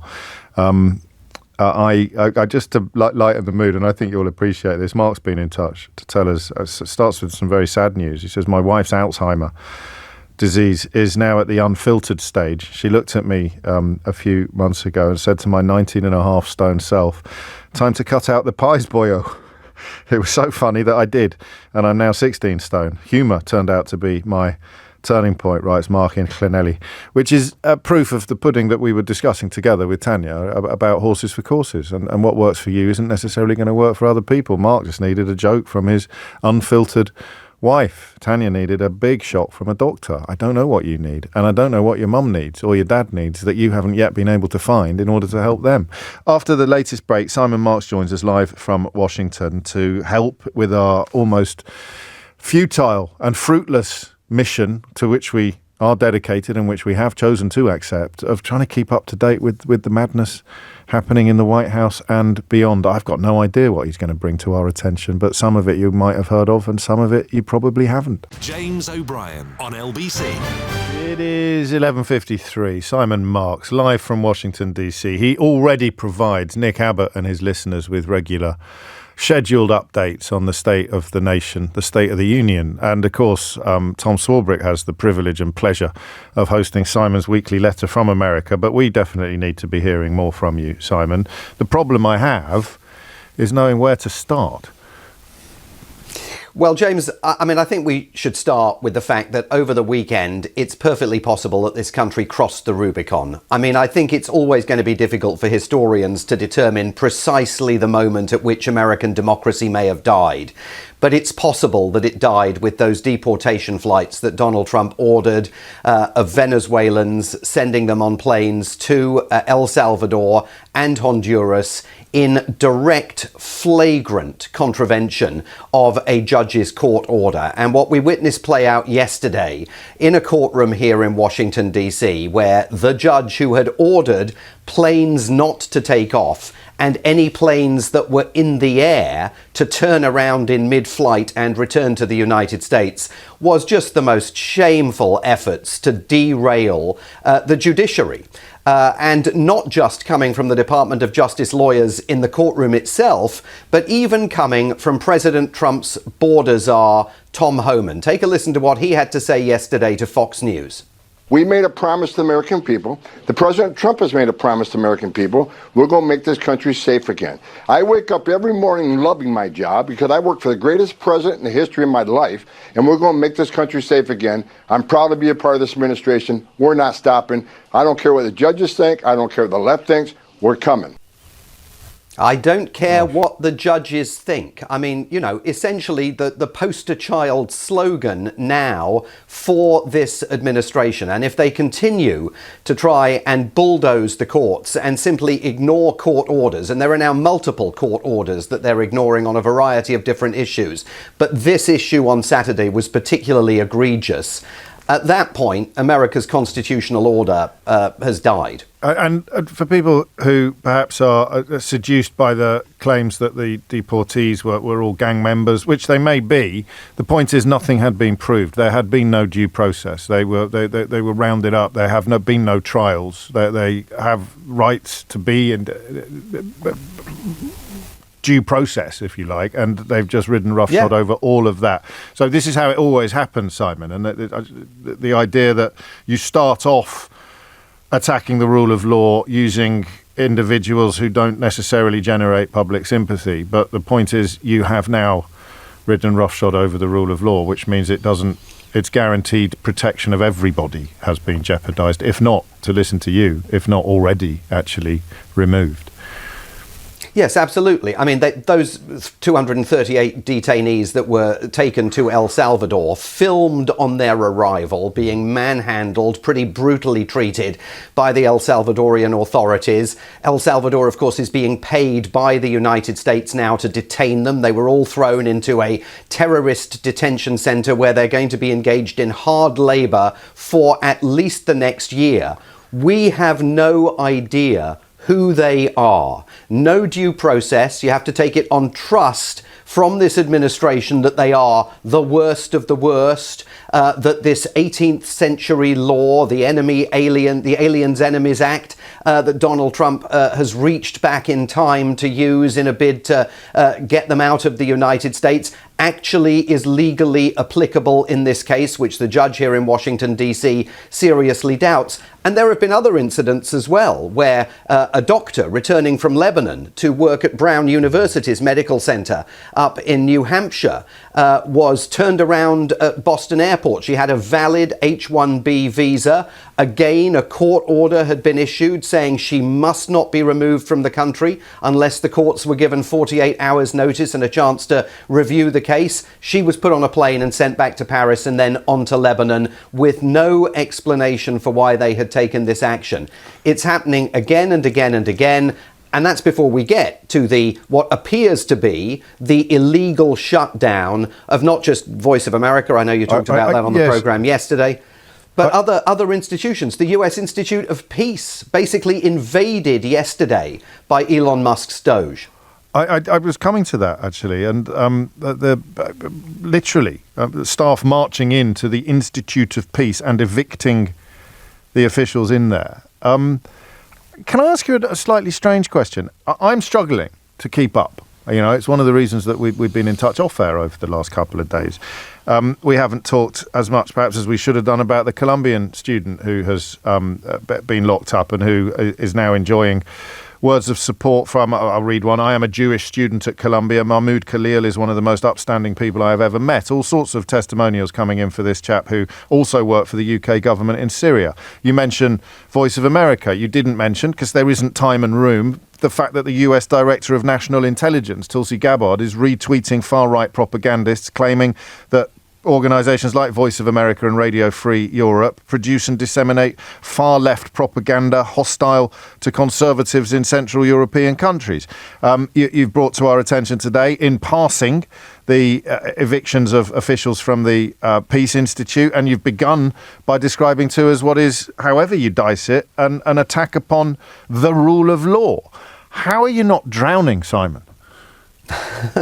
Well, it is very, very difficult to keep up. I mean, every day feels like a full week. But the important thing to underline, James, is that is deliberate strategy. The whole plan was to flood the zone with high velocity change in order to prevent the media from keeping up. And the media here, the fourth estate, has essentially collapsed. Yeah. But really to try and stop the courts from acting with any kind of rapidity to halt these efforts in their tracks. When you invade the US Institute of Peace, which, by the way, was congressionally created in 1984 in the Reagan era, when you close that down, well, by the time the courts rule and say, oh, actually, you didn't have the power to do that, we require you to reverse this decision, it'd be way too late. They'll already have taken the signage down off the building. The employees will all be gone. So this is a deliberate strategy to seize control of the state, sublimate the role of Congress, sublimate the role of the judiciary, and to do it as rapidly as possible in order to knock everybody onto the back foot. And it's unlikely that Donald Trump is the mastermind behind this plan, isn't it, still? Or does that make me sound naive? Well, he's certainly the man signing the executive orders. I mean, there's no question about that. But the executive orders are being prepared for him. And there was a written plan for this that Donald Trump on the campaign trail denied any knowledge of, Project 2025. They are implementing Project 2025 to the letter, which is why a growing number of observers here think that the correct prism through which to view this government is not to think of this as a Republican administration. This is a far-right revolutionary government that is moving with tremendous rapidity to alter America and make it unrecognizable to those of us who have lived here for a long while and to all those of us who have observed and watched America over the last many years. And as such, Simon, what is the likelihood of there being full and fair elections in 4 years' time at the moment? I think it's very hard to see that is necessarily going to happen. I mean, there's been all of this excitement about, Rahm Emanuel, the former ambassador to Japan, mayor of Chicago, Pete Buttigieg. They're thinking of running for the Democratic Party's presidential nomination in 2028. And the commentary here is rooted in the notion that 2028 is going to be a normal election cycle. I think it's hard to imagine that that's necessarily going to be the case, and it's hard to imagine next year's midterms will necessarily run along traditional lines. Thank you. I mean, your input more valuable than ever, but you'll forgive me for not being cheered by it, Simon Marks. Absolutely. Simon Marks there, live from Washington. And for anybody not familiar with his work, and I can't imagine there are many people listening in that category, Simon is a veteran of objectivity, impartiality, evidence-based, fact-based journalism. He is not given to exaggeration, to hyperbole. He's not even given to particularly pungent opinions historically. It's why he is trusted by so many news outlets around the world.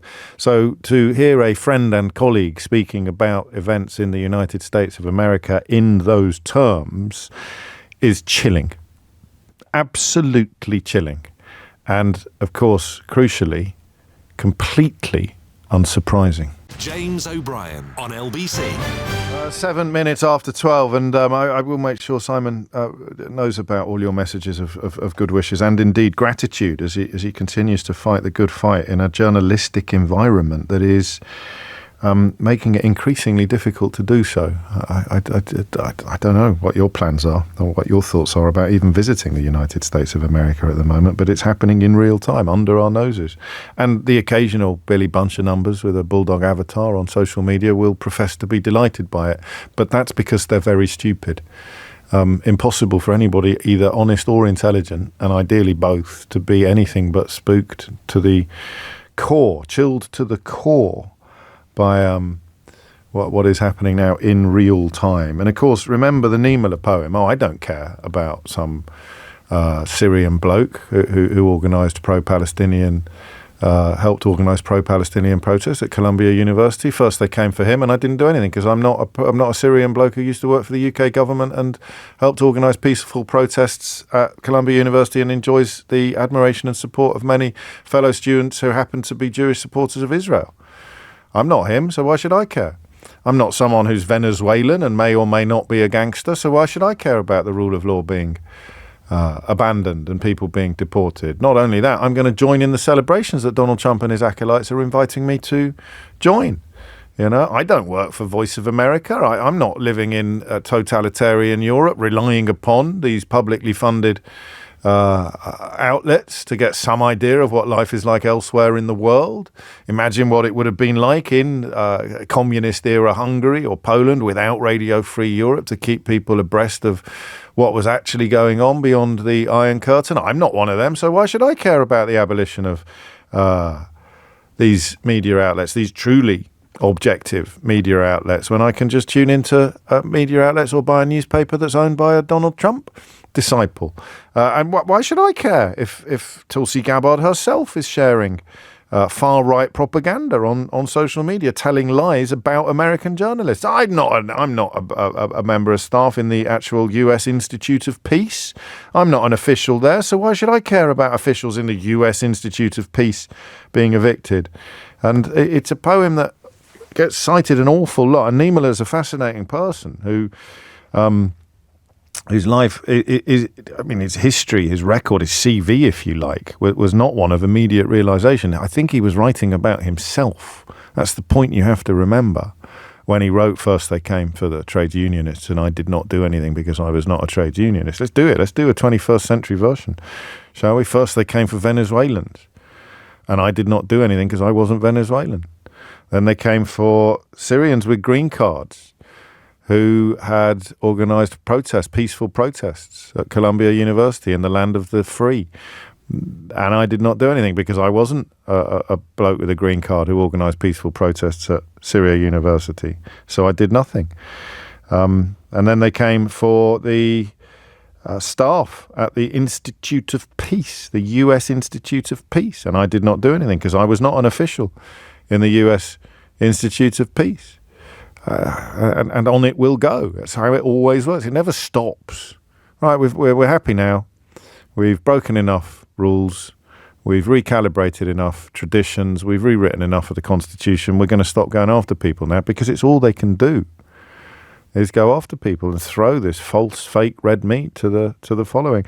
And would you like to know who is welcome in the Oval Office? Would you like to know who Donald Trump invited into the Oval Office to celebrate St. Patrick's Day yesterday? No prizes for getting this right, I'm afraid, because he'd already revealed that of all the Irish people alive today, or actually no, because he was asked who are your favourite Irish people. So he could have had anything from Oscar Wilde to Samuel Beckett to, I could go on forever, couldn't I? And who did he choose? He chose Conor McGregor.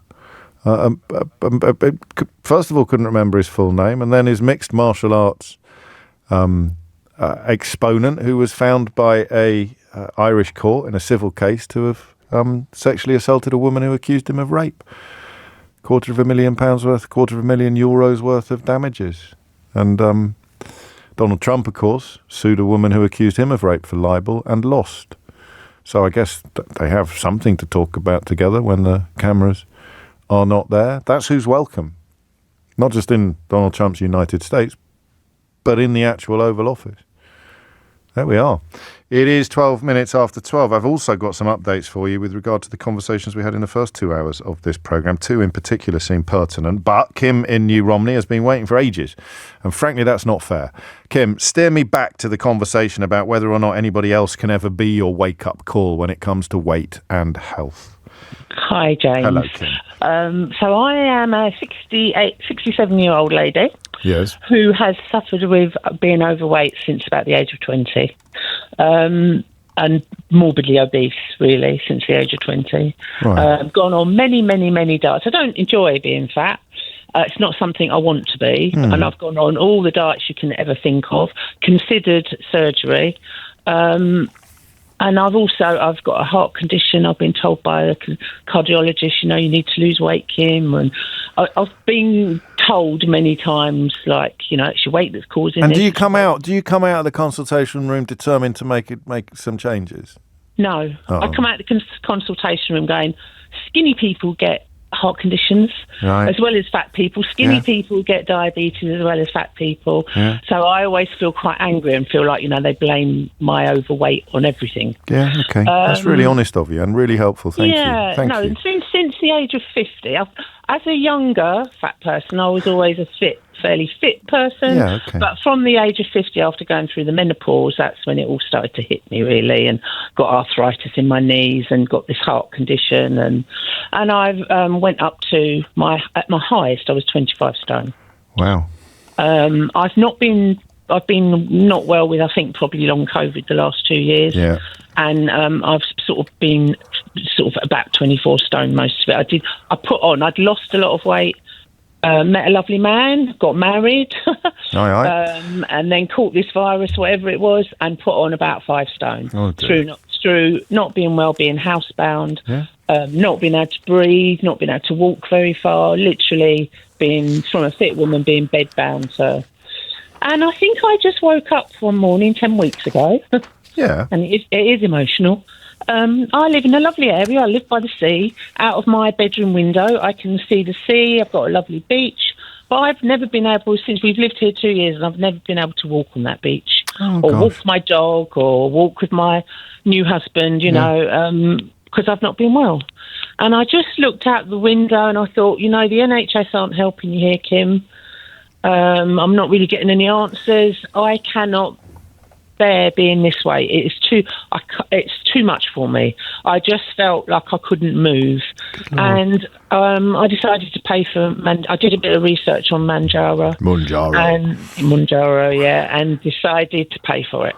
And I've been on a waiting list for 2 years to see a weight loss clinic, but nothing happened. So, and in 10 weeks, I've lost 2.5 stone. Now, that's not just the injection that's done that. That's me as well. Right. Because I've really, really cleaned my food up. And I have to say, when you were talking about, the government and not doing much about, all these bad foods, if you look in your cupboard and you look at all the additives that are in all the foods we keep in our cupboard, it is frightening. And it's the first time I've ever really done that. In all the years I've dieted, I've never really looked at food and what the additives are and how bad they are. And maybe as I've got older, I just can't cope with all those additives anymore. Maybe you never could. Maybe I never could, exactly. And maybe it's the food that's caused me to be so ill. I just don't know. So I feel a lot healthier now. I can breathe. I can talk to you. And you'd have been wheezing, would you, 6 months ago, even in this conversation? I wouldn't have been able to talk to you because I couldn't breathe. My gosh. I could hardly walk from my bed to the toilet. And you've been to the beach? Breathe. You've been to the beach? I haven't been to the beach yet because obviously I've been a bit housebound and bedbound. Sure. And I'm now having to recuperate. So I've bought myself a treadmill. I'm trying to sort of do some steps on the treadmill, get my steps up. I've got arthritis, which has obviously got worse through not using my legs. So I've just got to gradually build myself up. And when I'm at a point I know someone who's a personal trainer who's lovely, who I will go to. Perfect. But at the moment, I'm just doing Manjaro and the diet and doing a bit of. And it's working. What's the single best thing about the progress you've made so far? Oh, as I say, I'm newly married. Oh, right. Careful! It's a family program, Kim. Nothing like that. Too old for all that. No, it's just being able to go out with him again, Oh, how lovely. And I can go for a meal and I can choose, for the first time in my life, I can choose a sensible meal. And when I'm full, I can stop and leave food on the plate. I've in my life been able to do that. That's beautiful. That is absolutely lovely. Thank you. And I don't hear food calling to me anymore in the cupboards, or it's just amazing. Yeah. And you're an inspiration, I know, to a lot of people listening. I can tell from the inbox that so much respect for Kim, not just for what she's done, but also for her honesty about it. Yeah. That's really going to help people. Yeah, I think you have to have honesty with this because. I know how I've been suffering, and I hate to think other people are suffering like that. And I think sometimes you just have to really take the bull by the horns. On we go. All right, Kim, you're a star. Yeah. Thank you so much. And hey, roll on the first visit to the beach. That'll be a moment. 18 minutes after 12 is the time. James O'Brien on LBC. 20 minutes after 12 is the time. That was very special, wasn't it? I'll be with Lydia very shortly, but there's a couple of things I want to do first. The first is to confirm that the far-right Israeli politician Itamar Ben-Gvir has said that his party is returning to Benjamin Netanyahu's government. You'll remember the party left the coalition after that ceasefire was announced in the Gaza Strip in January. And now that Netanyahu has abandoned that ceasefire, the return of Ben-Gvir's party became, I suppose, a formality, strengthens his ruling coalition. And I'm going to read you something from one of my Israeli correspondents, a dual citizen, which it speaks to an awful lot of what we've discussed today. I am completely heartbroken today, and so is everyone I know who still lives in Israel. You mentioned the recent dismissal of the head of the intelligence service following investigations into Netanyahu's office's ties with Qatar, and I believe this plays a significant role in the catastrophic decision to resume fighting. Combined with the looming removal of the state authority, the last remaining check on power, aside from the Supreme Court, which is also under threat, this is already sparking unrest. Israelis are protesting in the streets, and the vast majority, according to the latest polls, oppose resuming fighting. Many reservists are refusing to return to service, leaving it unclear who Netanyahu plans to fight this war with. So, when will it end? when Israelis go to the polls. Unfortunately, Israel's next general election isn't until October 2026. According to every poll, Netanyahu and Bienkov are likely to see a huge drop in votes, with Smotrich not even projected to pass the threshold, and none of them having a realistic chance of forming a coalition. The fear of an earlier election, which many expected after October the 7th, and the potential loss of power is what motivates every decision taken by Netanyahu. I just felt those two items that appeared in front of me at more or less the same time today merited wider sharing with you. So Bienkov party back in the government, and a very helpful analysis from somebody who holds Israel and, of course, its right to exist very, very, very much in their heart. 22 after 12 is the time. Back to, I shouldn't say I love this subject, but when you hear a call like Kim, you understand why we have such an enthusiasm for this topic, because you have a sense that it might actually change people. Cecilia is a great example in Tottenham. My wake-up call is today's show, James. I've gained 4 stone in 2 years after going from an active yoga spin class gym bunny to a couch potato. I'm looking into Moonjaro, and I've literally just reactivated my gym membership. That's the beginning of the journey, Cecilia. Good luck with the rest of it. Lydia's in Nottingham. Lydia, what would you like to say? Hi, James. First-time caller. Welcome. I'm quite nervous. It's only me. I'm a big fan. So I've struggled with being overweight most of my life, since kind of late adolescence to adulthood. Reminders from doctors, family, friends kind of fell on deaf ears, because I was in denial, because I just didn't think that there was anything wrong. I was like, oh, no, I'm healthy, I'm okay. Similar to one of your previous callers, I'm actually autistic, ADHD, and I was only diagnosed within the last 18 months. And for me, it took understanding the kind of dopamine-seeking behaviour that comes alongside ADHD and putting that together kind of with comfort eating. And what I was doing was actually looking for that dopamine hit. And when I started to understand that and understand myself more, I was like, oh, this is why I am the way that I am. And I think breaking food addiction is really difficult. Yeah. I think there's a social stigma around being bigger. I also think that if someone's got a hidden alcohol addiction, they can be going out binge drinking. They'll be seen as a great laugh with their friends. And also with food addiction, you can't go cold turkey because you need it to live. That's a very good point, yes. So it's really, really tough. And I think alongside understanding myself came a lot of liking myself, and I'd never liked myself before. What a remarkable thing to say, isn't it? And yet so many people listening will be, whether they realise it or not, they'll be in a similar space, and there'll be a million different reasons for it. Things that happened in childhood, a failure of people to understand you and help you, but you need to like yourself to want to be better. Yeah, you have to think so. You're worth it, Lydia. Totally.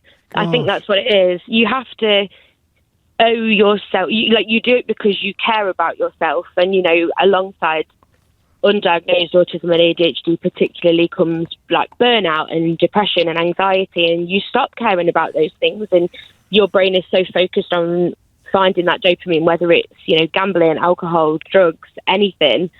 You have to try and move past that and learn coping strategies. And so... And who helped you with this? Did you do all this on your own? I had some CBT pre-diagnosis. But the diagnosis was what made you look into things further and try to work out why your brain was behaving in a way that you knew wasn't doing you any favours. Yeah, for sure, yeah. Oh, you're amazing. Oh, I don't know about that. Well, you definitely are. So, I mean, this is it, isn't it? If you can get the lid off these subjects and have a proper look at what's rattling around inside, you get so many fascinating responses like that. Yours and the lady before you are just completely different, and yet both aiming for the same target, both aiming for the same goal. Yeah, I think a lot of the time addicts, and I've only recently started referring to myself as that, sorry. And that's quite difficult. They kind of are in denial about it. And so no matter what people say, it doesn't, for me personally, I can only speak for myself, obviously, it doesn't make any difference. And the one thing, like I've lost weight before, but then This is I different. kind of was like, I've proved it, I've done it now, that's fine, and then put it all back on and then more. And you talk yourself into all sorts of things, like what you just said about addiction. When Kim's coming out of the doctor's office and she's saying to herself, well, thin people get these diseases too, it's got nothing to do with my weight, you're just bullying me. And she knows that's nonsense on one level, but it works, it goes just far enough into her consciousness to give her the excuse she needs not to make the changes in her life.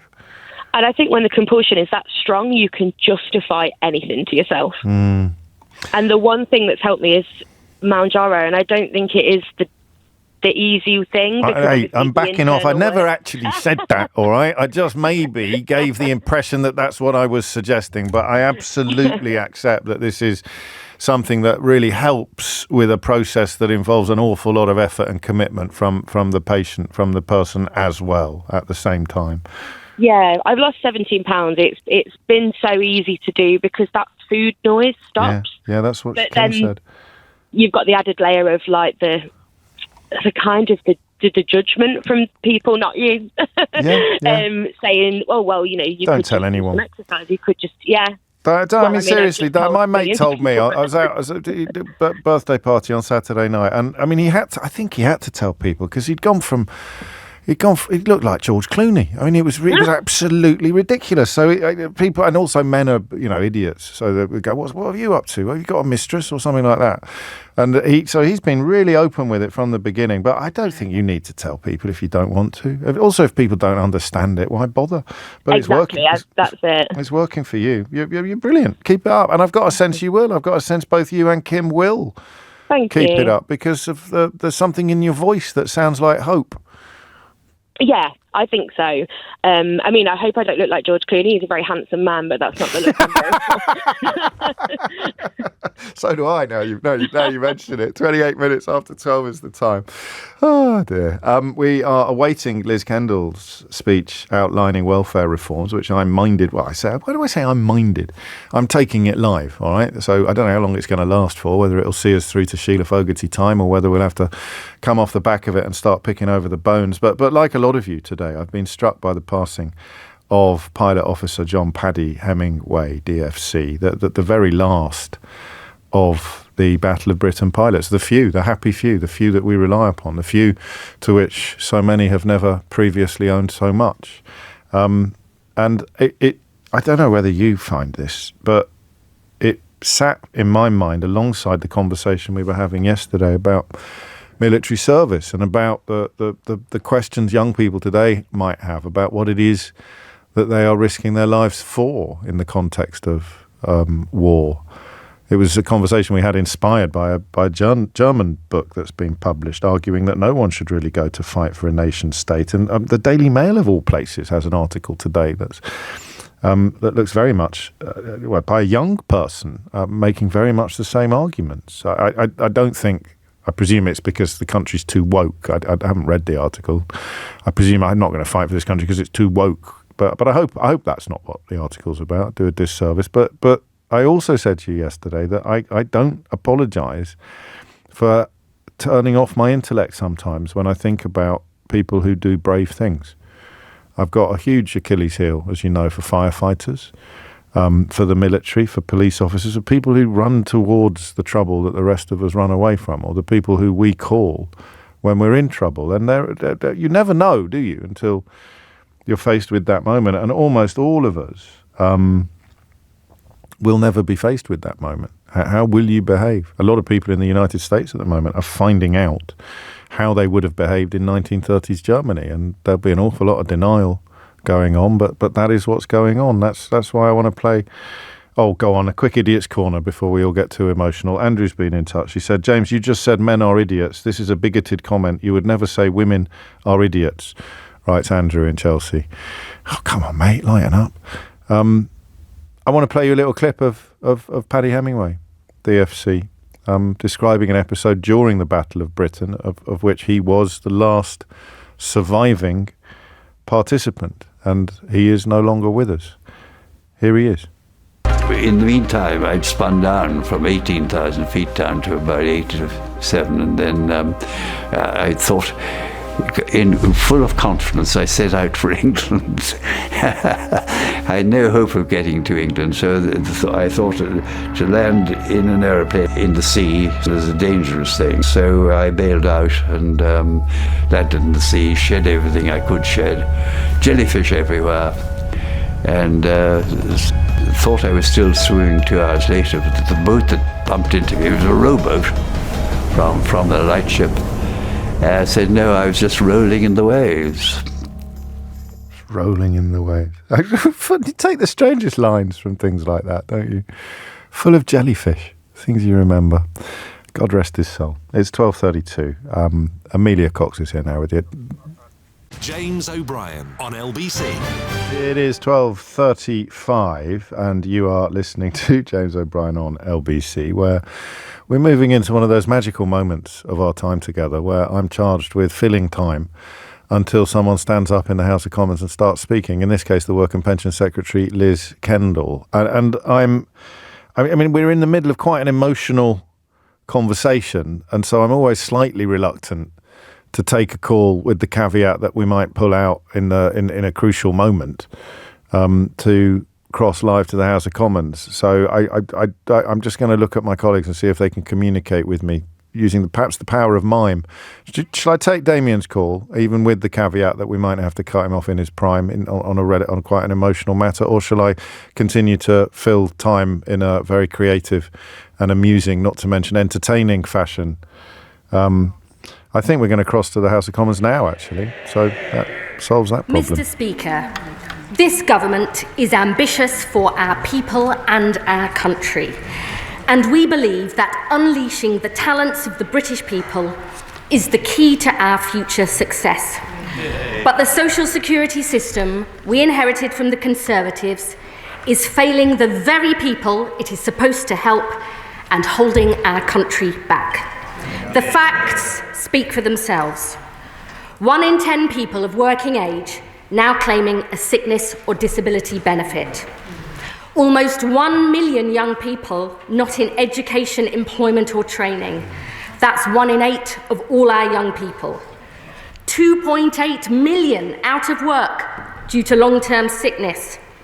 And the number of people claiming personal independence payments set to double this decade from 2 to 4.3 million, with the growth in claims rising faster among young people and mental health conditions, and with claims up to 4 times higher in parts of the Midlands, Wales and the North, where economic demand is weakest, places that were decimated in the 80s and 90s, written off for years by successive Tory governments and never given the chances they deserve. And the consequences of this failure are there for all to see. Millions of people who could work, trapped on benefits, denied the income, hope, dignity and self-respect that we know good work brings. And taxpayers paying millions more on the costs of failure, with spending on working age sickness and disability benefits up 20 billion since the pandemic, set to rise by a further 18 billion by the end of this Parliament to £70 billion a year. And it is not like this in most other comparable countries, where spending on these benefits since the pandemic is either stable or falling, whilst ours continues to inexorably rise. This is the legacy of 14 years of Tory failure. And today, Mr. Speaker, we say no more. Since we were elected, we have hit the ground running to get more people into good work through our plan for change. We're investing an extra £26 billion into the NHS to drive down waiting lists and get people back to health and back to work. We're improving the quality of work and making work pay with our landmark employment rights legislation and increases in the national living wage. We're creating more good jobs in every part of the country, in clean energy and through our modern industrial strategy. And we are introducing the biggest reforms to employment support in a generation with our £240 million Get Britain Working plan. Today, our Pathways to Work Green Paper sets out decisive action to fix the broken benefits system, creating a more proactive, pro-work system for those who can work, and so we protect it for those who cannot work now and for the long term. Yeah. Mr. Speaker, I know as a constituency MP for 14 years that there will always be people who can never work because of the severity of their disability or illness. Under this government, the social security system will always be there for people in genuine need. That is a principle we will never compromise on. Yeah. But disabled people and people with health conditions who can work should have the same rights, choices and chances to work as everybody else. Yeah. That principle of equality is vital too, because far from what members opposite would have you believe, many sick and disabled people want to work with the right help and support. And unlike the Conservatives, that is what we will deliver. Mr. Speaker, our first aim is to secure a decisive shift towards prevention and early intervention. Almost 4 million people are in work with a work-limiting health condition, and around 300,000 fall out of work every year. So we've got to do far more to help people stay in work and get back to work quickly, because your chances of returning are 5 times higher in the first year. Our plans to give statutory sick pay for 1 million of the lowest paid workers and more rights to flexible working will help keep more people in work. The Work Well programme is trialling new approaches, like GPs referring people to employment advisors instead of signing them off sick. And our Keep Britain Working review, led by former John Lewis boss Sir Charlie Mayfield, will set out what government and employers can do together to create healthier, more inclusive workplaces. So we help more employers offer opportunities for disabled people, including through measures like reasonable adjustments, alongside our Green Paper consultation on reforming access to work so it is fit for the future. And today, I can announce another step. Our Green Paper will consult on a major reform of contributory benefits, merging contributions-based job seekers allowance and employment support allowance into a new time-limited unemployment insurance paid at a higher rate without having to prove you cannot work in order to get it. So if you have paid into the system, you'll get stronger income protection while we help you get back on track. Yeah. Our second objective is to restore trust and fairness in the benefits system by fixing the broken assessment process and tackling the perverse incentives that drive people into welfare dependency. Now, members on this side of the House have long argued that the work capability assessment is not fit for purpose. Going through the WCA is complex, time-consuming and often stressful for claimants, especially if they also have to go through the PIP assessment. And more fundamentally, it's based on a binary can-can't work divide, when we know the truth is that many people's physical and mental health conditions fluctuate. The consultation on the Conservatives' discredited WCA proposals was ruled unlawful by the courts. So today I can announce we will not go ahead with their proposals. Instead, we will scrap the WCA in 2028. In future, extra financial support for health conditions in universal credit will be available solely through the PIP assessment. So extra income is based on the impact of someone's health condition or disability, not on their capacity to work, reducing the number of assessments that people have to go through, and a vital step towards de-risking work. And, Mr. Speaker, we will do more by legislating for a right to try, guaranteeing that work in and of itself will never lead to a benefit reassessment, giving people the confidence to take the plunge and try work without the fear this will put their benefits at risk. Mr. Speaker, we will also tackle the perverse financial incentives that the party opposite created, which actively encourage people into welfare dependency. The Tories ran down the value of the Universal Credit Standard Allowance. As a result, the health top-up is now worth double the standard allowance at more than £400 a month. And in 2017, they took away extra financial help for the group of people who could prepare for work. So we're left with a binary assessment of can or can't work and a clear financial incentive to define yourself as incapable of work. Something the OBR, IFS and others say is a likely factor driving people onto incapacity benefits. Today, we tackle this problem head-on. We will legislate to rebalance the payments in universal credit from April next year, holding the value of the health top-up fixed in cash terms for existing claimants and reducing it for new claimants, with an additional premium for people with severe lifelong conditions that mean that they will never work, to give them the financial security they deserve. And alongside this, Mr. Speaker, we will bring in a permanent, above-inflation rise to the standard allowance in universal credit for the first time ever. A £775 annual increase in cash terms by 2029-30, and a decisive step to tackle the perverse incentives in the system. We will also fix the failing system of reassessments. The Conservatives failed to switch reassessments back on after the pandemic. So they're down by more than 2/3, with face-to-face assessments going from 7 in 10 to only 1 in 10.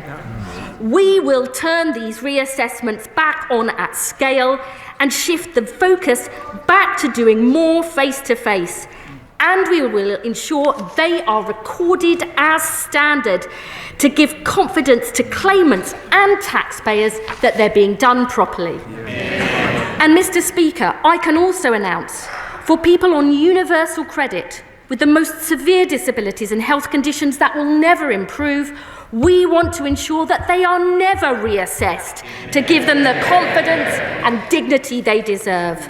And we will fundamentally overhaul the DWP's safeguarding approach to make sure all our processes and training are of the highest quality, so we protect and support the most vulnerable people. Mr. Speaker, alongside these changes, we will also reform disability benefits, so they focus support on those in greatest need and to ensure the social security system lasts for the long term into the future. Social and demographic change means more people are now living with a disability. But the increase in disability benefits is double the rate of increasing prevalence of working age disability in the country, with claims amongst young people up 150%, for mental health conditions up 190%, and claims for learning difficulties up over 400%, according to the IFS. Every day, there are more than 1,000 new PIP awards. That's the equivalent of adding a population the size of Leicester every single year. Mr. Speaker, that is not sustainable long term, above all for the people who depend on this support. But the Tories have no proper plan to deal with this, just yet more ill-thought-through consultations. So today I can announce this government will not bring in the Tory proposals for vouchers, because disabled people should have choice and control over their lives. We will not means test PIP, because disabled people deserve extra support, whatever their incomes. And Mr. Speaker, I can confirm we will not freeze PIP either. Instead, our reforms will focus support on those with the greatest needs. We will legislate for a change in PIP, so people will need to score a minimum of 4 points in at least one activity to qualify for the daily living element of PIP from November 2026. This will not affect the mobility component of PIP and only relates to the daily living element. And alongside this, we will launch a review of the PIP assessment led by my right honourable friend, the Minister for Social Security and Disability, in close consultation with disabled people, the organisations that represent them, and other experts. So we make sure PIP and the assessment process is fit for purpose now and into the future. And Mr. Speaker, this is a significant reform package that is expected to save over £5 billion in 2029-30, and the OBR will set out their final assessment of the costings next week. Our third and final objective is to deliver personalised support to sick and disabled people who can work to get the jobs they need and deserve. We know from the last Labour government and our new deals for disabled people, young people and the long-term unemployed, the difference that proper employment support can make. And more recent evidence from the Work Choice programme and additional work coach time shows support can make a significant difference in the number of people getting work, keeping work and improving their mental health and well-being too. This Labour government believes that an active state can transform people's lives. We know this because we have done it before. So today I can announce we will invest an additional £1 billion a year for employment support with the aim of guaranteeing high quality, tailored and personalised support to help people on a pathway to work. The largest ever investment in opportunities to work for sick and disabled people. And alongside this, for those on the UC Health top-up, we will bring in an expectation to engage and a new support conversation to talk about people's goals and aspirations, combined with an offer of personalised health skills and employment support. And because being out of work or training when you're young is so damaging for your future prospects, we will go further.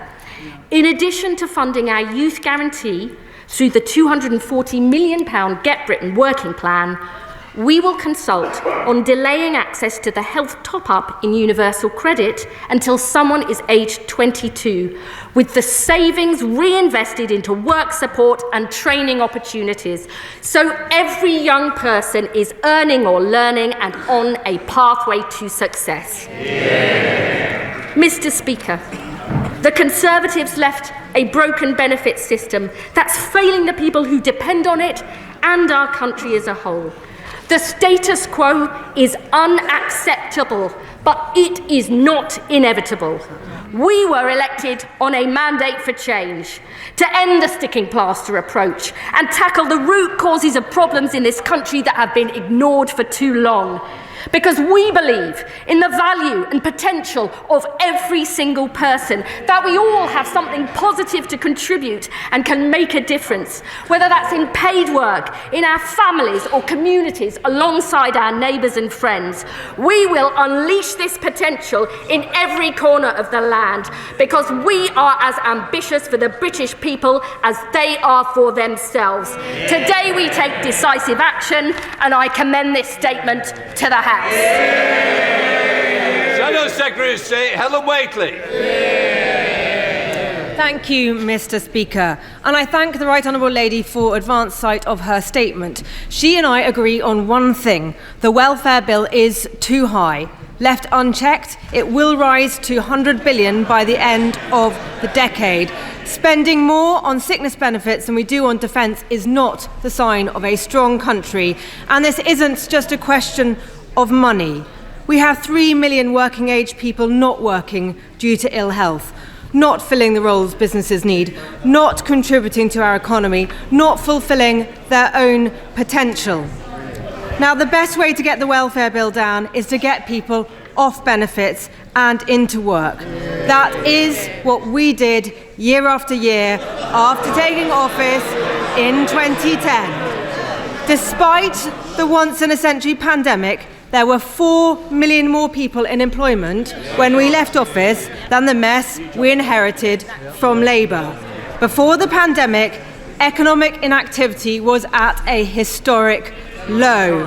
But it's true that then we started to see a new phenomenon.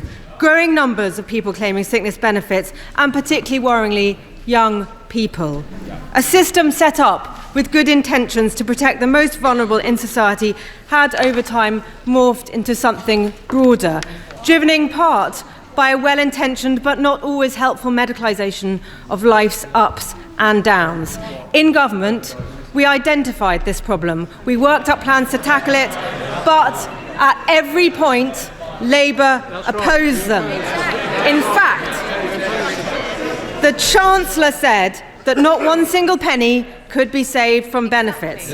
So when they came into office, not only did they cancel or delay pretty much everything we handed over, they had no plans of their own. They walked into the department with empty notebooks. All they'd done in opposition is oppose, instead of the hard work of coming up with their own answers. That's why the country has had to wait another 8 months for this announcement. And in that time, taxpayers have shelled out $7 billion in extra sickness benefits. Nearly 500,000 people have been signed off sick. In fact, 60 people were signed onto sickness benefits while the Right Honourable Lady was talking. Nonetheless, I have been looking forward to hearing what she would announce today, and which of the many things briefed out to the media her spinning policy wheel would eventually land on. Governing is hard. We know that. In the last few weeks, they have made it look really hard. But nothing compared to how hard life can be for a severely disabled person. Somebody for whom getting up, getting dressed, getting breakfast, things most of us here found easy to do this morning, they find hard, if not impossible. For some people, the last few weeks has been deeply frightening. They will be glad for the uncertainty to finally be at an end. Mr. Speaker, I can genuinely say that I want the Right Honourable Lady to succeed, and I welcome her commitment today to increase the number of reassessments and that more of these will be taking place face-to-face and recorded. I welcome the investment in employment support for disabled people. And of course, I welcome her re-announcing a host of things that we were doing in government. Scrapping the work capability assessment and creating a single assessment. That is already government policy, due to come in 2026-27. Her big idea seems to be to delay this until 2028. Merging New Style JSA and ESA into a new time-limited higher rate, a proposal we worked up in government. Helen Waitley there responding to Liz Kendall's announcements regarding the welfare state. Natasha Clark is with me, so is Sheila Fogarty. I like the filling in a particularly pleasant sandwich. What did she just accuse Labour of not having done anything on day one in response to a very ambitious and detailed announcement about benefit reforms on a close to unprecedented scale? I don't quite. Isn't it? Is that what she did? It sounds like it, doesn't it? Yeah. Okay. And there is a lot to get through, which you will get through with Sheila. But what's the top line, do you think? I think actually this is going to be quite controversial amongst Labour MPs. Reforms to PIP. Completely changing by 2028. That's what Liz Kendall's just announced. They're not going to go ahead with many of the Tory proposals, ripping those off, but they're not going to means test it. They're not going to freeze it. So it's definitely not going to be as controversial as we thought it was going to be a couple of weeks ago. Liz Kendall says it's going to save £5 billion. That's quite a lot of money, but it's not going to come in until 2029. 2030. So it's going to take a while for these savings to come through the system. It's going to be no help to Rachel Reeves, who's obviously searching for a little bit of money, scratching down the side of the sofa in the next couple of weeks ahead of the budget. And another bit which will reward a bit of deeper digging, that sounded as if there was going to be a more contributory nature to unemployment benefit. So as with some continental European countries, you get a higher proportion of the wage you were on before you lost your job, according to how long and how much you've been paying into the system. Yeah, it wasn't really clear the detail of that, but what they're going to do is roll job seekers allowance and employment support allowance into what's called a new unemployment insurance, which presumably you will only be able to get if you have paid into the system for a certain amount of time, which again, on the face of it, sounds like quite a sensible idea. It will, however, mean that if you are 16, 18 going into the workplace and you can't find yourself a job, that's going to be impossible for you to claim because you've never worked, therefore you haven't paid into the pot.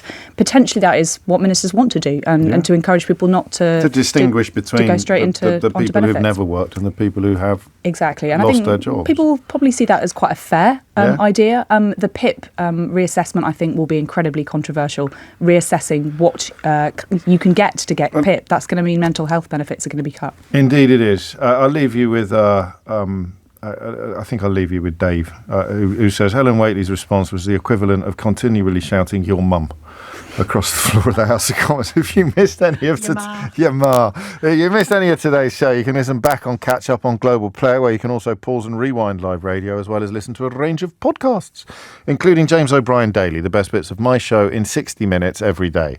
Download it now for free from your app store or head to globalplayer.com. Coming up at 4 on LBC, it's Tom Swarbrick. But now, as you may have gathered, it's Sheila Fogarty. James O'Brien on LBC.